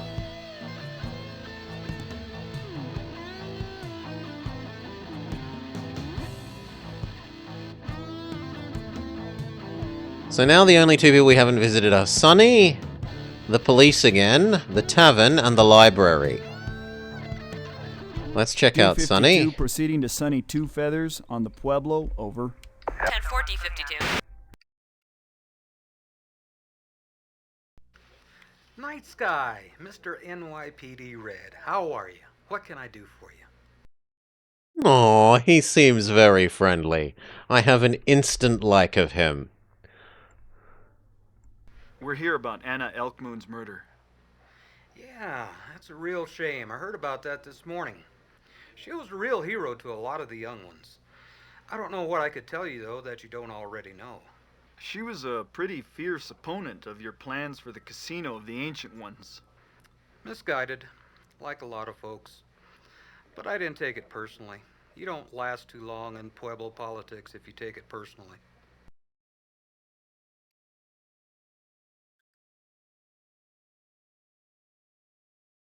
Thinks victim is misguided, but didn't take it to heart. He's too friendly, it's suspicious, says Salar. Don't worry, I'm sure Night Sky will agree with you. It's the vest! I'm clearly being biased towards people with vests. I mean, you're correct, but that doesn't mean that I'm wrong either. Me being biased doesn't preclude them from being innocent. So, you weren't party to any effort to get back at her? Come on, Night Sky, you know better than that. Indians don't kill Indians. White men kill Indians. Okay. Indians don't kill Indians. White men do.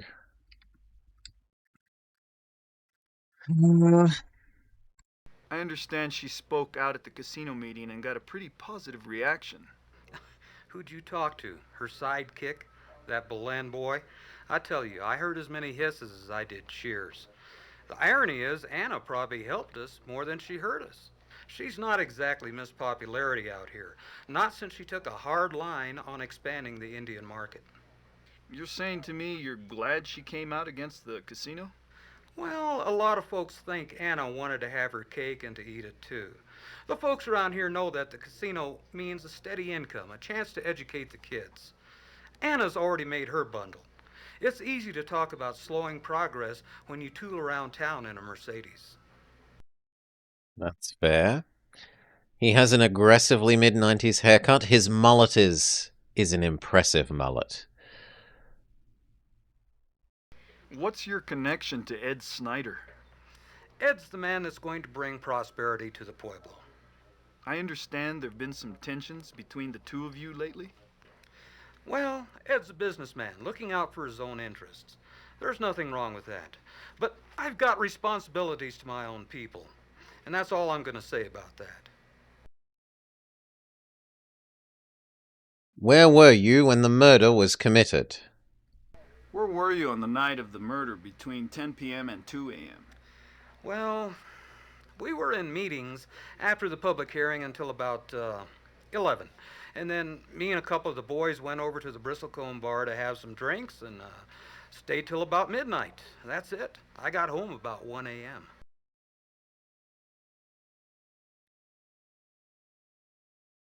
Then the Bristlecombe bar till midnight.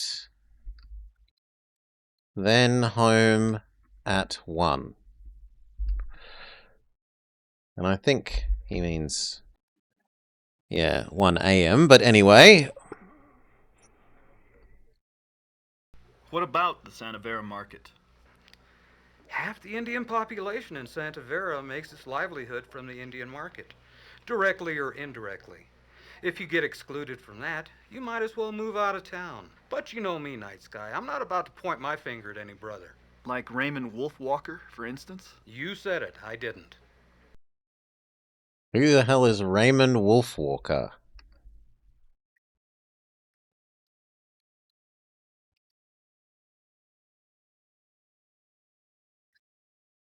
He isn't pointing the finger at Raymond Wolfwalker. Who is who? Thanks for your time, Two Feathers. Much obliged. Say, we could still use your support for the casino, if you'd like to volunteer sometime. What does Night Sky think? Is he too friendly? I've never trusted that guy. He'd sell out in a second if he had the chance. Yes. Yes, he is. None?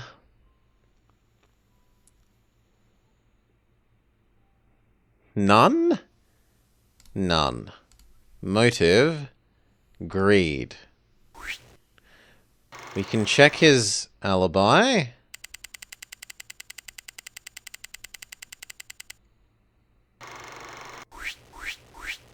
Done.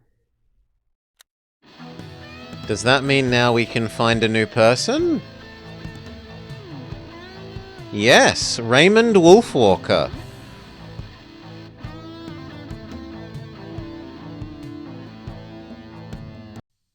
We're on our way to Raymond Wolfwalker's. Over. Copy that. Raymond Wolfwalker? That's me. If you're looking for some of the best weavings, you've come to the right place. We're detectives with the Santa Fe Force. We'd like to ask you a few questions about Anna Elkmoon. Well, nobody I know around here is shedding any tears over what happened to that woman. She got what she deserved. Why do you say that? Anna Elkmoon had lost touch with the spirits, with the people, blinded by the white man's riches. She ran the Indian market like a tyrant. I lost my wife because of what she did. If it hadn't been for Anna Elkmoon, Mary would still be alive. No. No tears here. Wow. Lost the way of the spirits. She was blinded by the white man's riches and personally blames her for the death of his wife.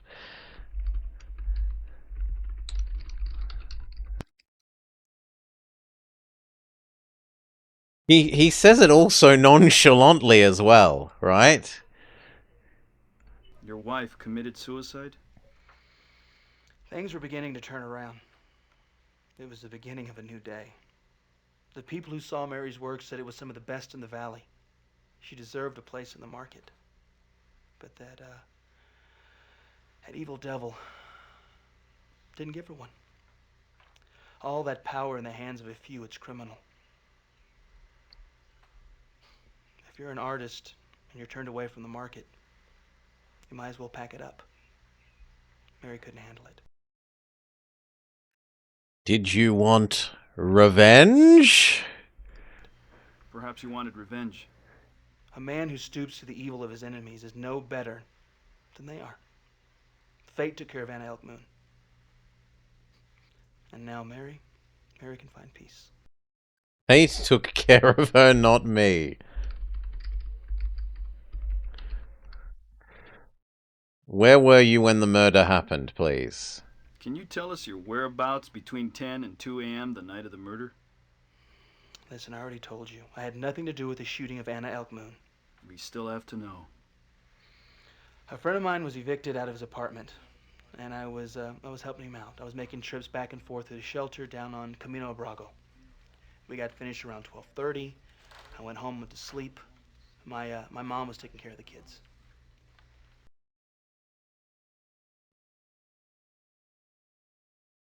Was at friend helping them move out at literal midnight, which seems really weird.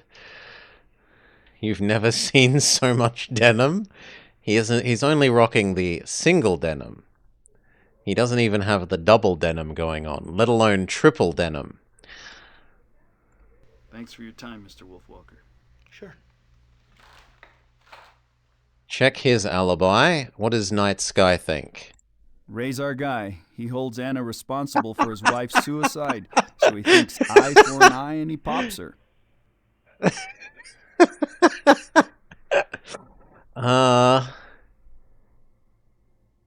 None. Motive, revenge for dead wife.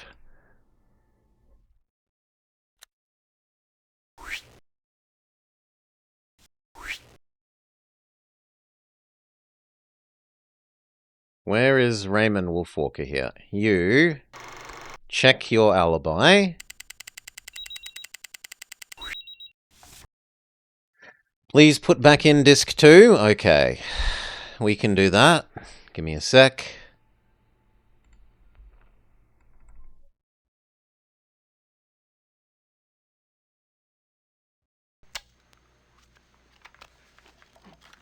You've been on this case long enough to start showing some results. I'm getting heat you wouldn't believe. Now, the next time we talk, I want to hear there's been a breakthrough or somebody's going to be busted down to clerical. Astrid Ames has just been shot. The chief requests that you proceed to her residence ASAP. Okay. Bless me. Bless me. We can wait about checking the alibi report because the active shooting is slightly more important.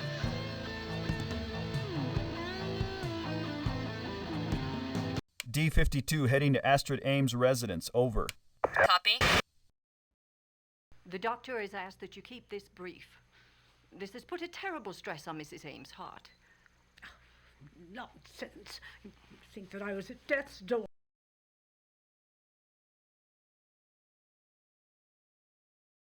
Okay, can you tell us what happened? Mrs. Ames, can you tell us what happened? Well, I was sitting at my desk near the window that faces the street. I was going over my papers that inventory my collection when I heard a gunshot really close by. It nearly knocked me off my chair. Well, I saw the shattered window first, and then the hole in the wall.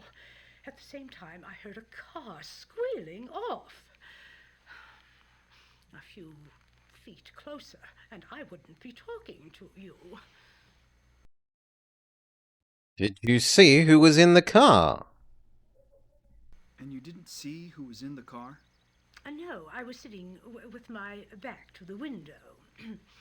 Although it may just be the last time that I do. It may just be the last time that I do. Was the maid in the house? Were you in the house, Miss Mueller? No, I had an errand to run. Who might want to attack you? Assault you like this? Oh, God only knows. Maybe it was the same scoundrel who murdered Anna. thinks it was the same person who murdered Anna.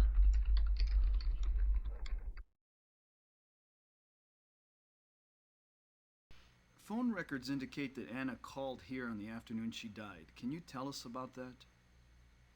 Oh, it was on my answering machine. I'm sorry, I didn't mention it, but by the time I tried to return it the next day, it was too late for Anna.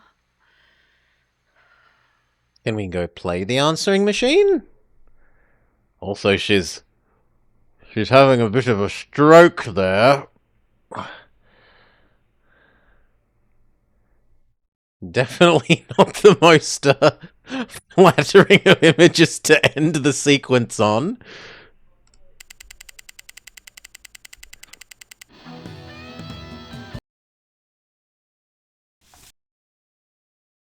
No, Karen Gordon's alibi does not check out. The bartender at the Ocotillo saw her leave with Ed Snyder just after midnight. But while she says she spent the night with Ed, a neighbor saw her car take off from Ed's place by 12:30. Maybe a few minutes with Ed is all a woman needs. I hear some guys are like that, Night Sky. Left Ed's house at 12:30. Lied about alibi.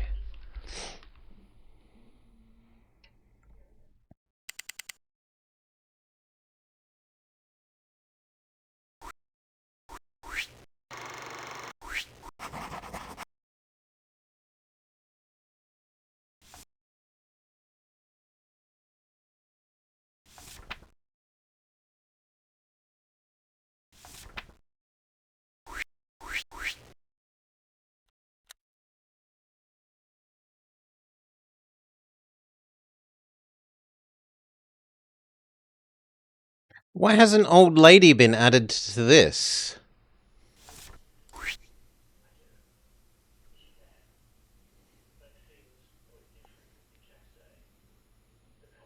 Old lady hasn't been added to this. I want to check our old lady's... Whatever, I'm not allowed to. Maybe it's evidence?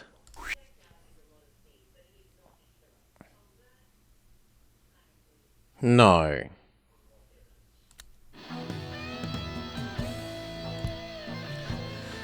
Okay. We haven't been to the tavern, we haven't been to Police HQ lately, and we haven't been to the library ever.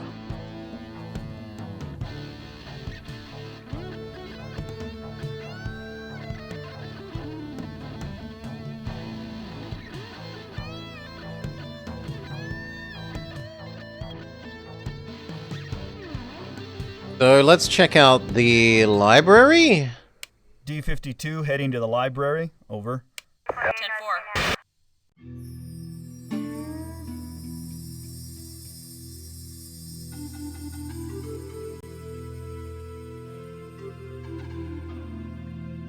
Blah blah blah.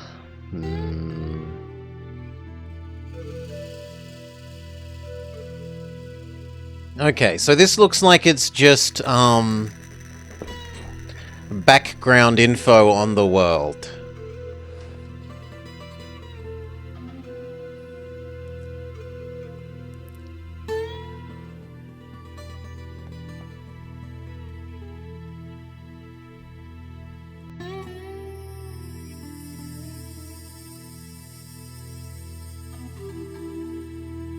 My nephew's vision has been clouded by the lure of the white man's riches. So Sonny Two Feathers and his uncle aren't necessarily on quite the same page, but we already knew that. Can we scroll more? No, there is no scrolling.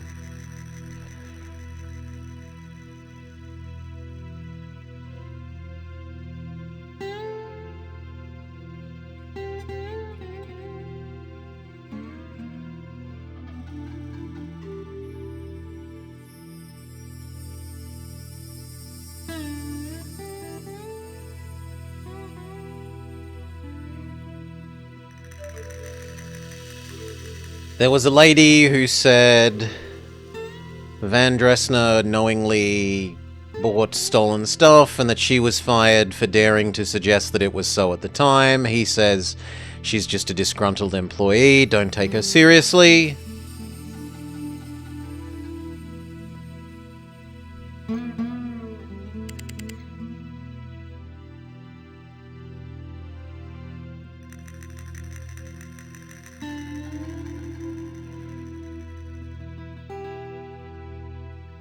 There was a protest outside the El Cato Estates, Ed Snyder's business.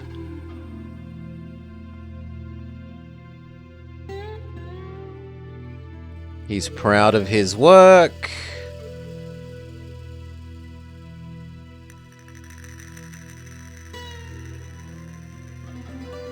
He's trying to work on the casino project.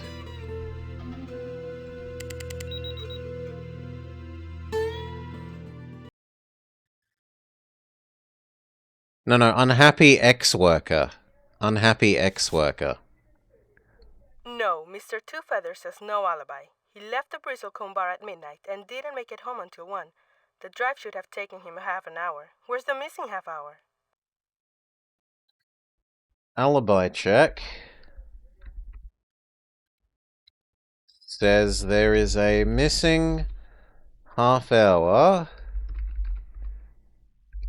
between him leaving bar and when he should have arrived home.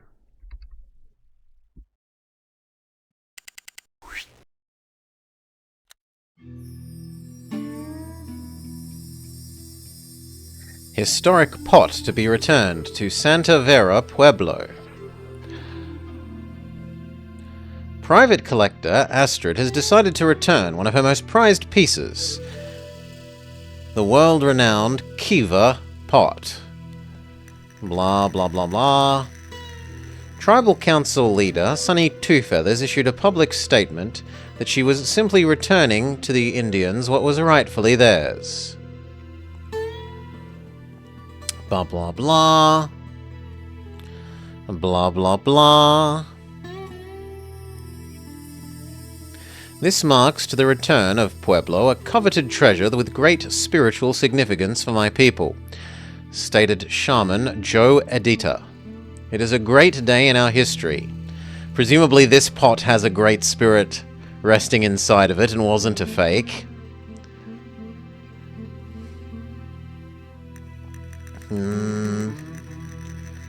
Blah, blah, blah.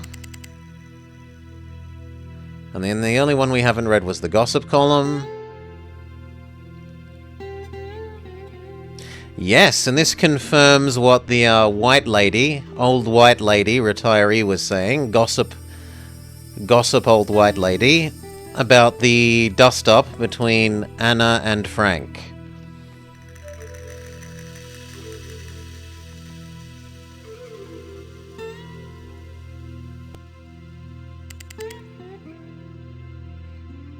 Okay, and that's all. We are done with the library. We are done with the library.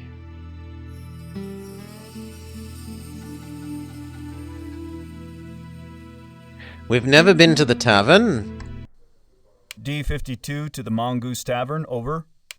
1040-52.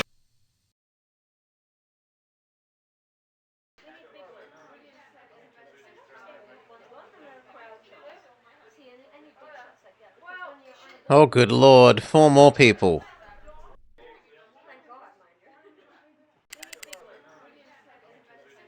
He had nothing to say? Personally, I suggest you take a hard look at the Indian market. Anna took a stand on the board a few years ago, opposed expanding the market, and won. Got a lot of people up in arms. Didn't some Indian artist commit suicide over it? Wolfwalker, I think her name was. Mary. Married to Raymond Wolfwalker. Weavers, I think. Links to Wolfwalker's suicide. And that was So it won't let me click on her, but will let me click on him again? All he does is wink at us. Woman on right in bar.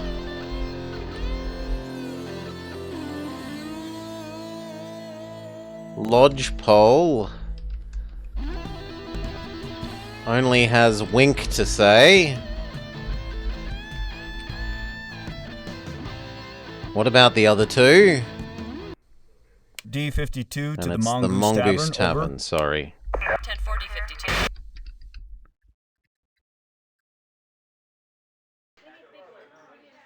What about Graham Haggerty? You know what they said about Anna, don't you? Nobody tougher. Told her it couldn't be done. Yeah, it took got her all 15 minutes fired to up. get winked at, yeah. She saw trouble coming. She stood right up to it. I'd want to talk to Ed Snyder if I was you, Detective. He's the linchpin in this whole casino deal. Snyder and Sonny Two Feathers, Joe Detta's nephew, cooked this casino scheme up. They both stand to lose big, although now I understand they got their own battle going. Sonny doesn't like how the way Ed views the Indian ways.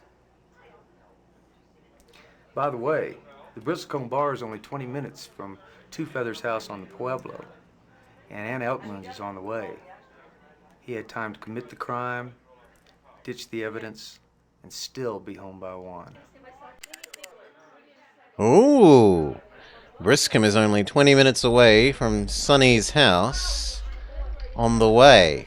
This matches the 30-minute window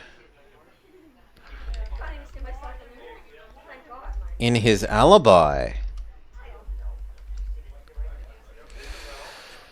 14 minutes of staring longingly into our eyes and then 1 minute to wink. Okay, and what about the lady with the violently pink shirt? Carla.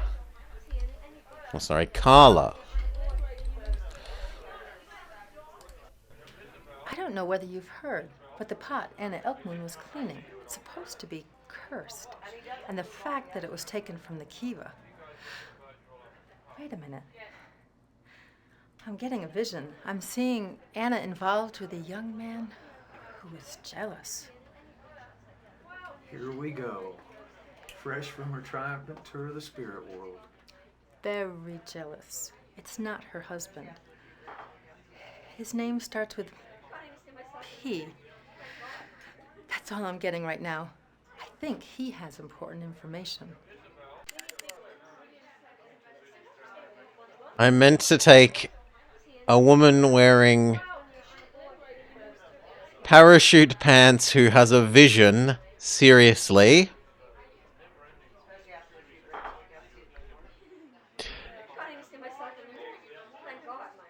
Please. Please. Whose name starts with P, though?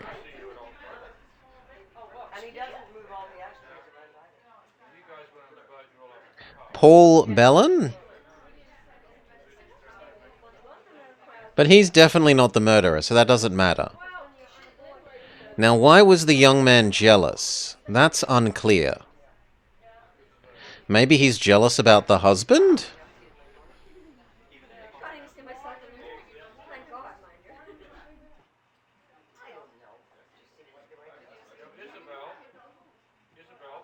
Oh.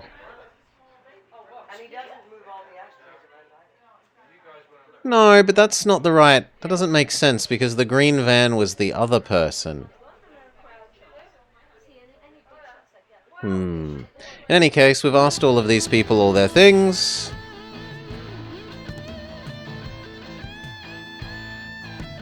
And so I think we've done everyone?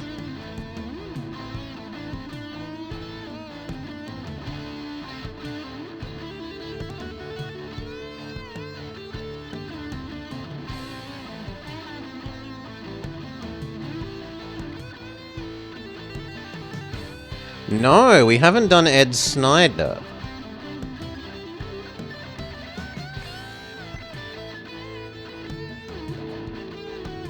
Alright. Well, where are you? On our way to see Ed Snyder, over. Okay, 1040-52.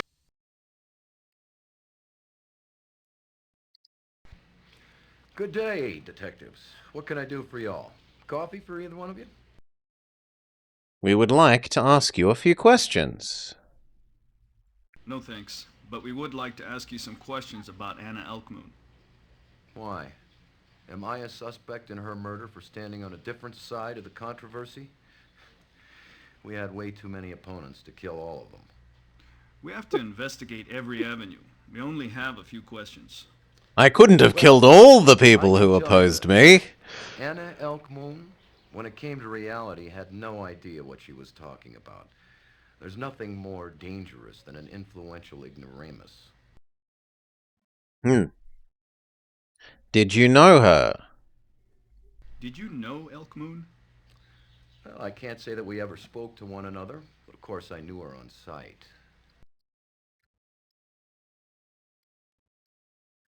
I don't really know Anna.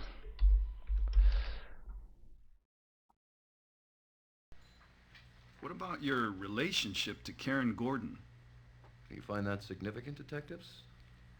Well, we were seeing each other, if that's what you're getting at. Relationship with the husband's ex-wife.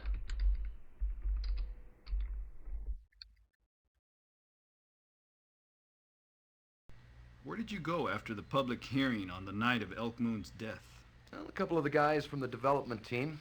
We went to the Ocotillo for drinks. It was around 11. We left about midnight. Fred, the bartender, can confirm that.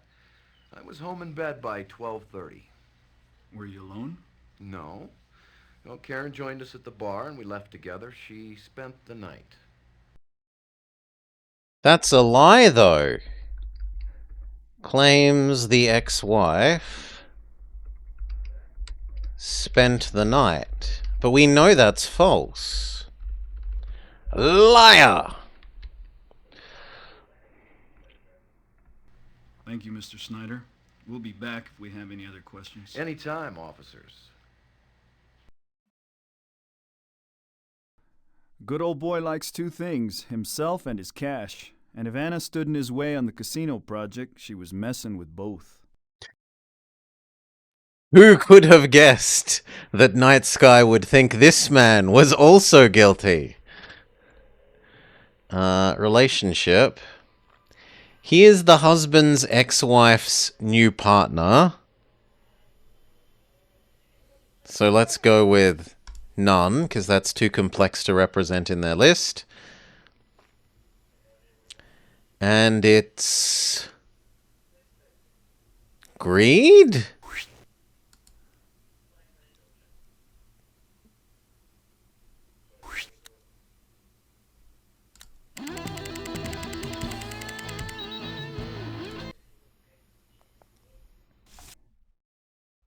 See, Wolfwalker's alibi works.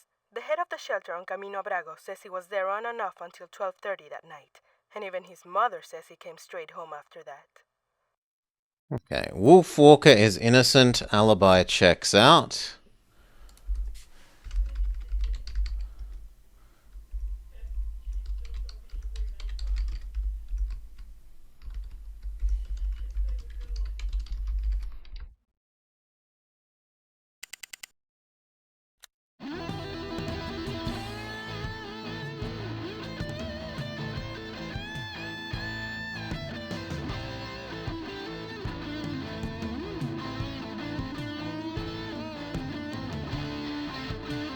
Who do we want to confront? Do we want to go confront Two Feathers?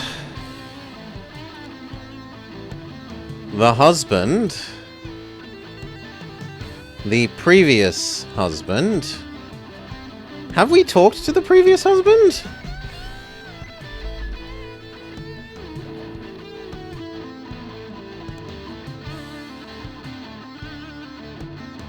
No, we haven't talked to the previous husband. Let's talk to the previous husband. We're proceeding to Roy Elkmoon's residence. The one that supposedly broke her arm. Mr. Moon, we'd like to ask you a few questions. Can we get your name for the record?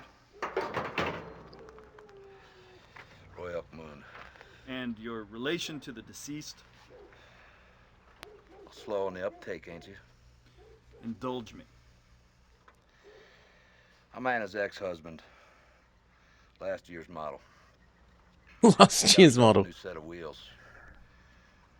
Of course, they don't make them like they used to. If she'd lived, she'd have figured that out. Thinks he's the better husband.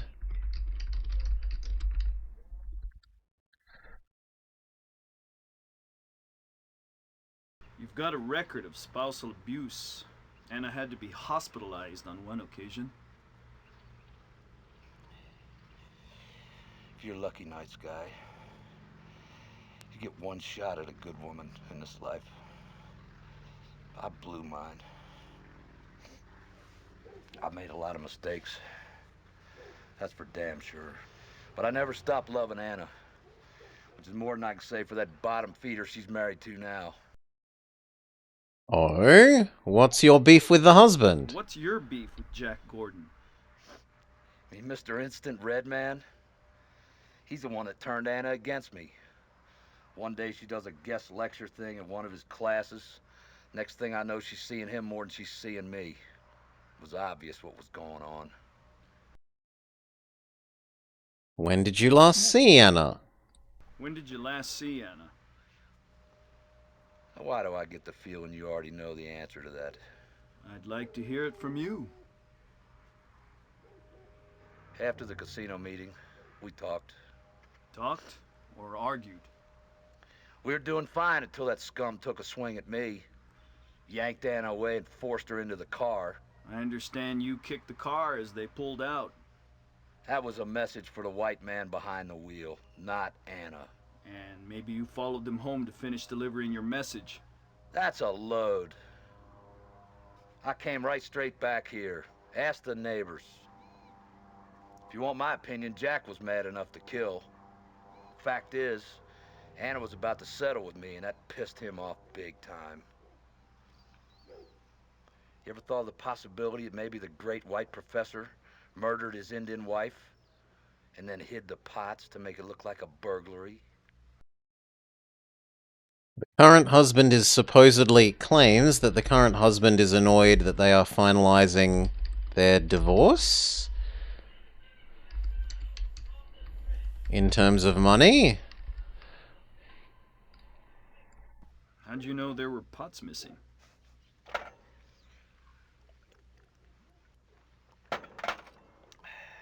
I'm a freaking genius.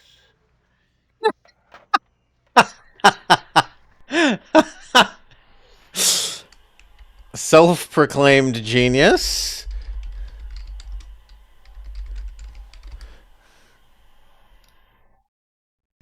Any idea who might have done it?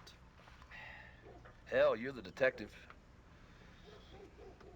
Anna couldn't help but make waves. Never knew when to leave well enough alone. Always pushing and pushing. Like she pushed you. You got something to say, say it. Well, thank you. Does Night Sky think it was him as well? I give 20-1 odds the answer is yes. Honorary SOB. Guy beats his wife, she dumps him, and wham. He lets her have it big time. He's looking pretty guilty to me. He's looking pretty guilty to me. Ex-husband. Motive. Jealousy. Check his alibi.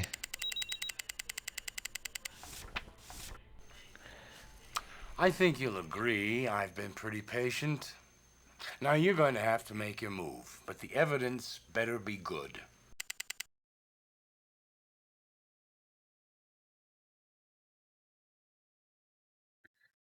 Okay, I think they want us to do our accuse someone and make an arrest warrant.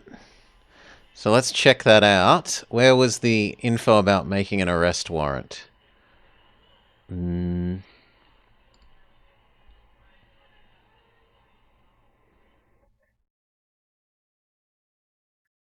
Go to the arrest computer. Click and make selections from the pull-downs. Request an arrest warrant. Okay, but where is that? Where is the arrest computer? Who is this?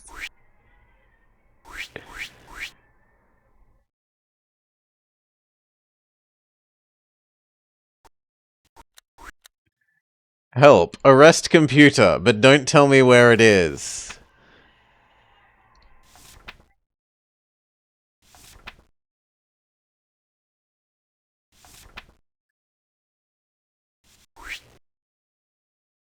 Let's make a save.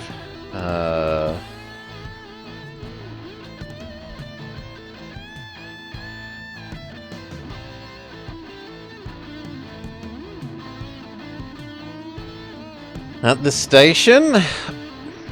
Well, sadly, Maury, our 2 hours are up. But we're close enough to the end that I think I'll be generous enough to play a little bit more. So let's go to the police HQ. Back to headquarters, over. Copy that, D-52. Can we find the police? Okay, arrest thingy.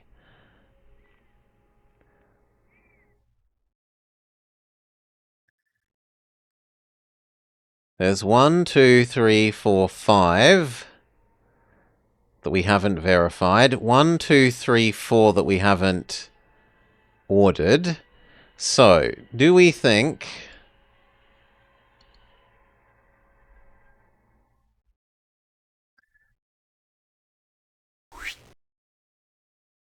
Can we do this? Let's go back to the help thing. Click and make a selection from the pull-down menus. Click to request an arrest warrant for the person currently highlighted.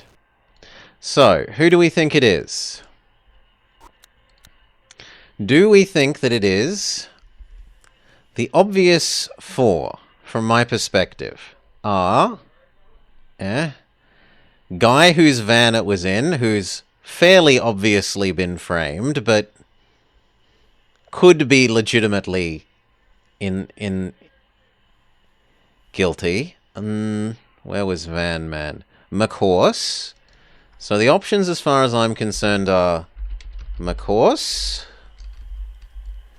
because angry about being fired. There's... We haven't asked more about the husband, and the new ex-husband said it could be the current husband, but I don't know. That seems...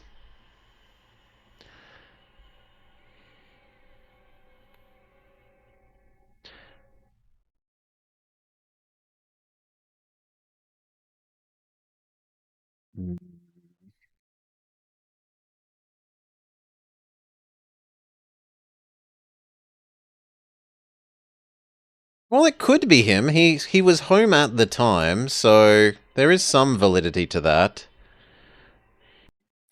So, yes, it could be him. Current husband, Jack. But, I don't know. The ex-husband claims because of money. There's Art Man. Van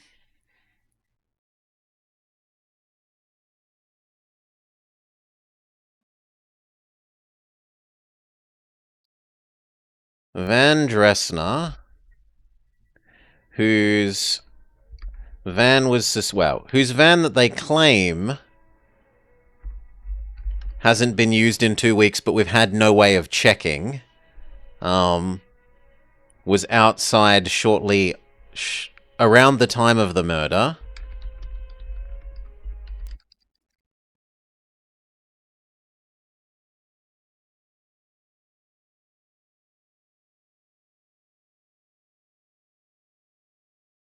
But doesn't seem to have all that much going for him. There's Frank Delgato, who has known fake alibi, who lied about being in Albuquerque.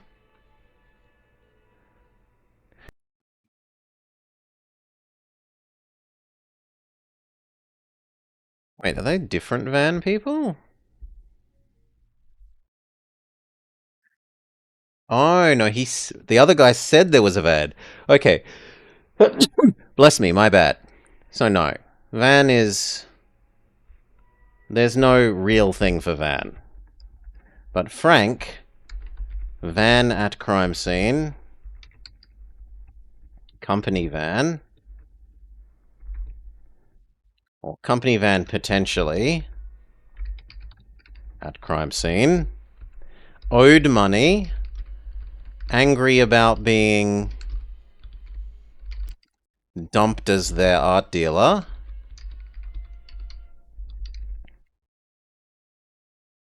They seem the most likely to me.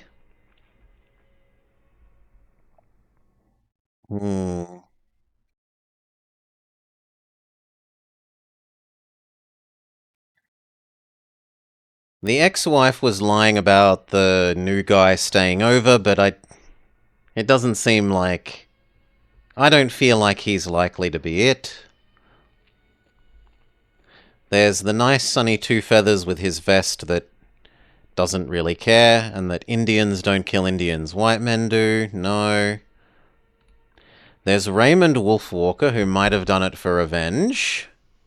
He has no alibi.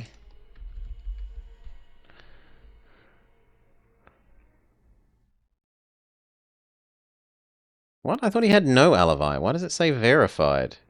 Oh no, innocent alibi. My bad. Checks out. Okay. Nope, can't be him. I'm gonna go with Frank.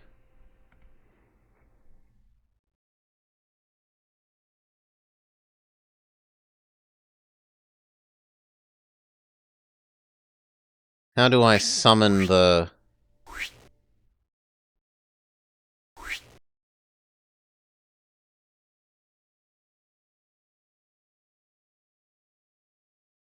With the phone trace?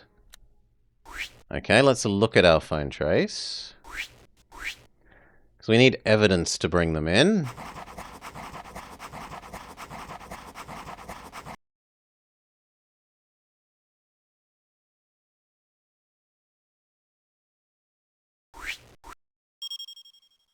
Oh, I was meant to order this forensics thing to check for prints.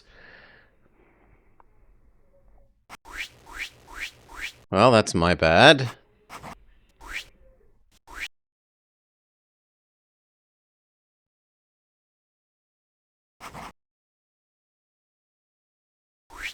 Also, forensics should check a stain on the receipt. Ay, ay, ay.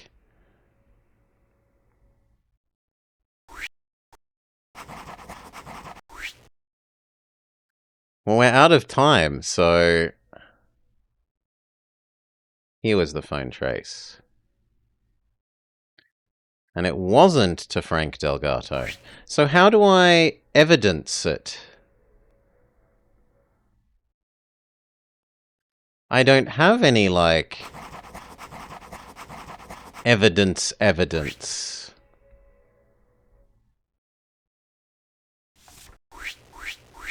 I guess I click this? 2 hours. I just have to burn time until the 2 hours is up? No. Surely not.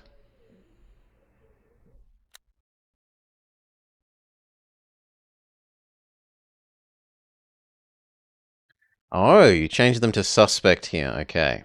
I think it was Frank. We're going with Frank. Suspect. Now, how do we describe revenge? For being dumped as the art dealer is one way of describing it, and greed for, he's owed valuable pots, and robbery for stealing a... Like, all three of those would be valid ways of describing the issue.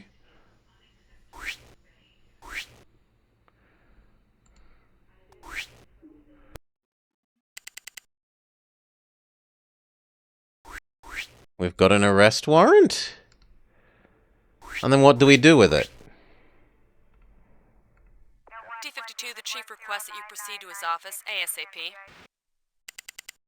Okay, we can go to the office. Let's just double check the help thing about arrest computer. Blah, blah, blah. No, that's all it does, is it just tells us how to make a warrant. Well, done. Let's go to the chief's office. Delgado has a perfect alibi at the time of the murder. He was in a motel just outside of Albuquerque. On top of that, the No, we security checked guards that, checked their and it video said for that no. question, and Frank Delgado's car stays parked outside his room all night. Now, this places him far away from the crime scene at the time of Anna's murder. Now, although he had a motive, he didn't have the means to kill her. That means the murderer is someone else. This thing's gotten too hot to handle. We're passing it off to the FBI. Let me give you a little piece of advice. Next time, get your ducks in a row before you line up the crosshairs. But we did! We'd found out that he was lying. His alibi was a fake. No, I don't accept that. We go back to here. Where was it? Here. Where was it?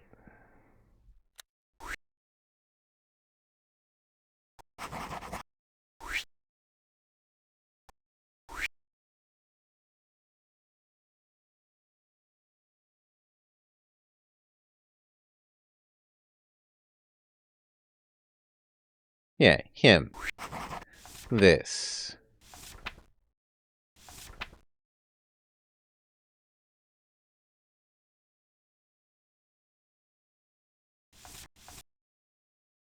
Where was the check of it?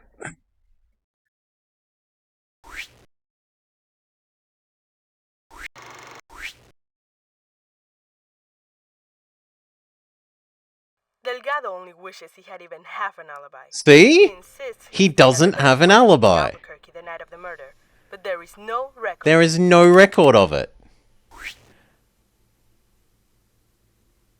That's bull. We have... Delgado Listen only again. wishes he had even half an alibi. He insists he stayed at the Best Western in Albuquerque the night of the murder, but there is no record of it.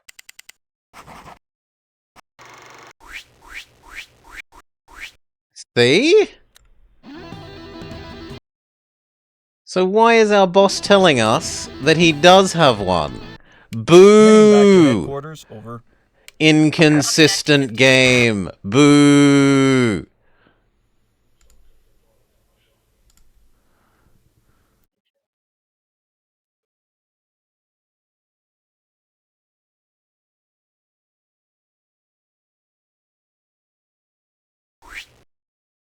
I don't know what more it wants. We have the alibi thing that says he's not got an alibi, that it's inconsistent.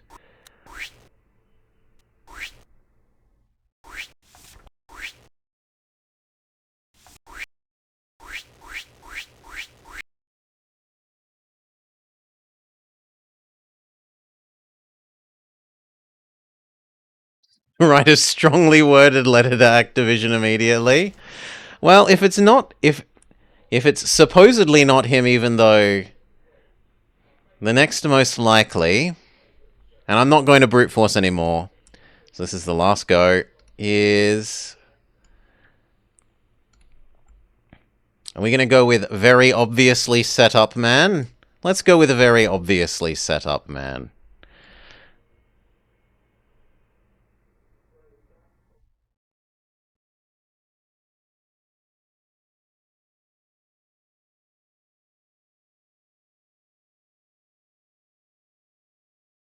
Well, no. Where's the guy that had the missing 20-minute thing? Sonny.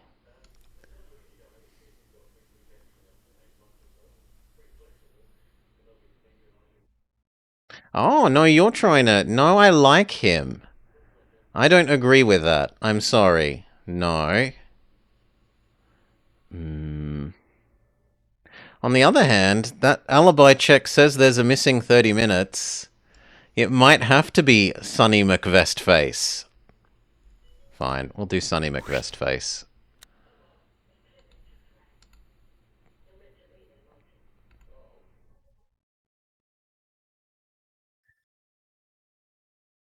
Greed, because he wants his thing to go along. And he is none.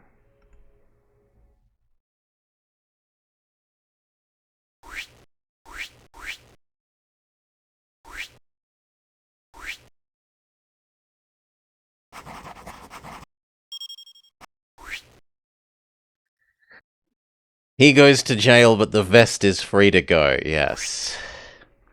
Unless this is going to make slightly more... No, this is just a different way to get at the information without leaving this screen. Okay, well, this is our last one. It's either him or... It's like him and the guy who's obviously been framed. And I will go... I don't want to test it for the sake of, like, finding out if it's right. I want to test it to find out just how much he berates you about obviously set up guy being obviously set up. Denied. Incorrect relationship. Huh?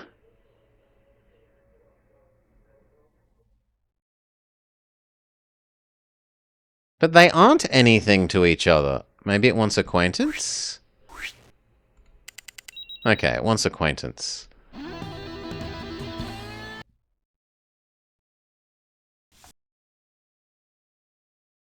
Roy's alibi stinks. He says he came back home, back to the shack, right after the hearing. And he did. But what he didn't say is that he left again right after that. His neighbor tells me this and then chases me off the pueblo with his .22. Okay, can I confront you with the arrest warrant? Proceeding to Sunny Two Feathers on the Pueblo, over. 10-4 D52.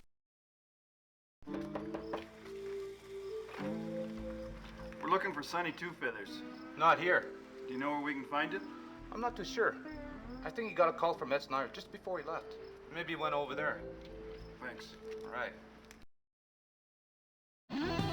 So go to Ed Snyder's? On our way to see Ed Snyder, over. Okay, 10-4 D52. Detectives. We've never seen her I'm before. afraid Mr. Snyder is left for the day. Is there anything I can help you with? Where did he go? Well, he didn't tell me. Let me check his book. There's a phone number right here in his handwriting. What is it?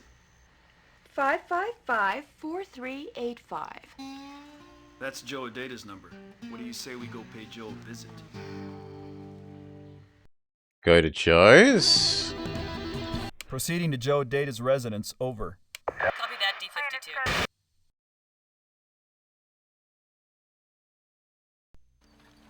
Officers, I'm so glad you came. My grandfather's missing. He went with his coffee to go sit by the river this morning and never returned. All we found was this. His cup. No other sign? No. Kathy Sosi, Granddad's neighbor, she said she thought she saw Granddad get into a fancy white car with a man in a cowboy hat. She said they headed out that way. But that just goes deep onto Pueblo land. After a few miles, it's not passable. What's out there? Some old Indian ruins, a sweat lodge, and Diablo Canyon. Diablo Canyon. It's easy to get lost up there, isn't it? Yes, you have to go on foot. We'll go take a look. Call headquarters if he shows up. Is this a new location then? Yes, Diablo Canyon. We're heading to the canyon, over. Over, D52. Move it. Now, or next time I shoot to kill. Let me see the pot again. You're stalling. Get going. Move it. Snyder! Hold it right there. Well, nice guy. You're smarter than I thought. I'll give you credit for that. Now let's just hope that you're smart enough to turn around and go back to where you came from. Or your friend here is gonna have to pay the price. Snyder, drop the gun. You don't want to hurt an old man like Data. What is he to you? He is my ticket to the lost Kiva, that's what. Drawing on the pot? That's right. Anna realized that the illustration showed a landmark somewhere in this area. And this is the only man who knows which one. No one knows for sure. The Kiva's just an old legend. You're chasing a phantom, Snyder. I guarantee it. Now let the old man go. No can do. Those Hellraisers find out the Kiva sits under... Remember, Vestman, aim for the head. My plans will come to a grinding halt. I'll be ruined. Do what the man says, Ed. Well. There's Anna Elkmoon's killer night sky. Looks like I brought him right to you. And I don't even want a reward. He put me up to it. I'll swear to that. No, it was nice guy. No. I tried to keep the pot away from him, Uncle Joe, but he wanted to get rid of anything that could hurt the deal. But I'm not going to let you hurt my uncle. You got what you came for. Now take him and go. Here's your reward, you son of a...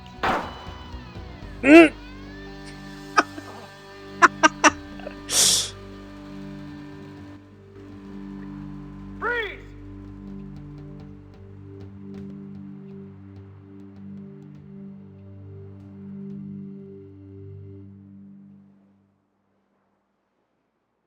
Sonny Two Feathers and Ed Snyder are currently serving life sentences for the murder of Anna Elkmoon. Ed Snyder was also sentenced to 20 years for the kidnapping and assault on Joe Odetta. Based on Sonny's confession, this is what happened. Sonny was with his uncle Joe Odetta the afternoon Anna called Joe. She thought the sacred pot's design with its double peaks could point to the ancient Kiva site at the base of the twin mountains of the Santa Cristos, right where the casino development was planned. That's all the ammunition Anna would need to kill the casino deal. Ed blackmailed Sonny into killing Elkmoon, threatening to reveal Sonny's very substantial stake in the casino development and exposing him as a disgrace to his people. The night of the murder, Sonny found Tom McHorse at the Saguaro bar and drugged him, taking his van to the Elkmoon residence. After midnight, Sonny cornered Anna in her studio and shot her. 1 bullet straight to the head. He then planted evidence to frame McHorse, including the cigarette butt and the gardener's dirt print laced with phosphates. That I haven't found. I haven't found a cigarette or the fingerprints because I never ordered the... What neither of the men counted on was that Sonny's uncle Joe Odetta would detect the fake. When the frame on McHorse began to unravel, Ed ordered the assault on Astrid Ames to divert suspicion away from casino supporters. Ed Snyder's greed proved to be his undoing. Greed was Billy Mumphrey's downfall. Before burying its secrets forever, but that meant enlisting Joe Odetta to help him find the site. When Sonny found out about it, he knew Ed would never let the old man live, and he had enough blood on his hands already. Sonny's remorse for his crimes were real, but Ed Snyder's only regret was getting caught. Ironically, the casino project was voted down in what a lot of people saw as a sympathy vote for Anna Elkmoon. The ancient pot has been returned to Joe Odetta, shaman of the Santa Vera Pueblo. Whether it ever pointed the way to the famous lost Kiva remains a mystery. Nice work, you two. You do your job. My job's a piece of cake. Take a few days off, but not too many. You know Santa Fe. It'll only be a few more days before some nutcase out there decides to make our lives interesting again. PG.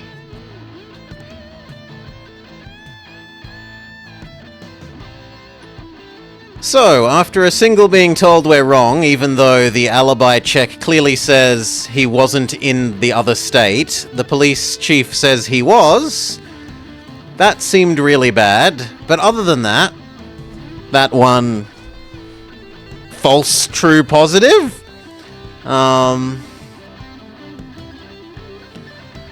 We got it right on the second guess. I still think the first guess is valid and that the police chief shouldn't be contradicting the alibi check. But whatever. It feels like there's a fair bit more that they expect you to have understood was going on than I definitely got. Like, the way they explain at the very end, this guy did this, and then this, and in the little break between here and then, this person then went and did this. Like, you're meant to get a lot more out of it than I did. I liked the acting. It wasn't like... There were a couple of times where it was a little bit hammy and over the top, but mostly that was pretty good. It did feel fairly detective-y, like going around and taking the photos and asking for the nerds back at office to do a check on this and run verifications on that. Maybe a little short on time relative to like letting you... I would imagine that someone who doesn't play these sorts of games a fair bit would take multiple playthroughs potentially to see all of the information. Like, I didn't even see all the information. There were those things that we didn't check. It's probably not possible to check everything. And they do sort of warn you about that there are people who are obviously going to be innocent and wasting time with them is a waste of time. But in terms of getting to see all the game's content...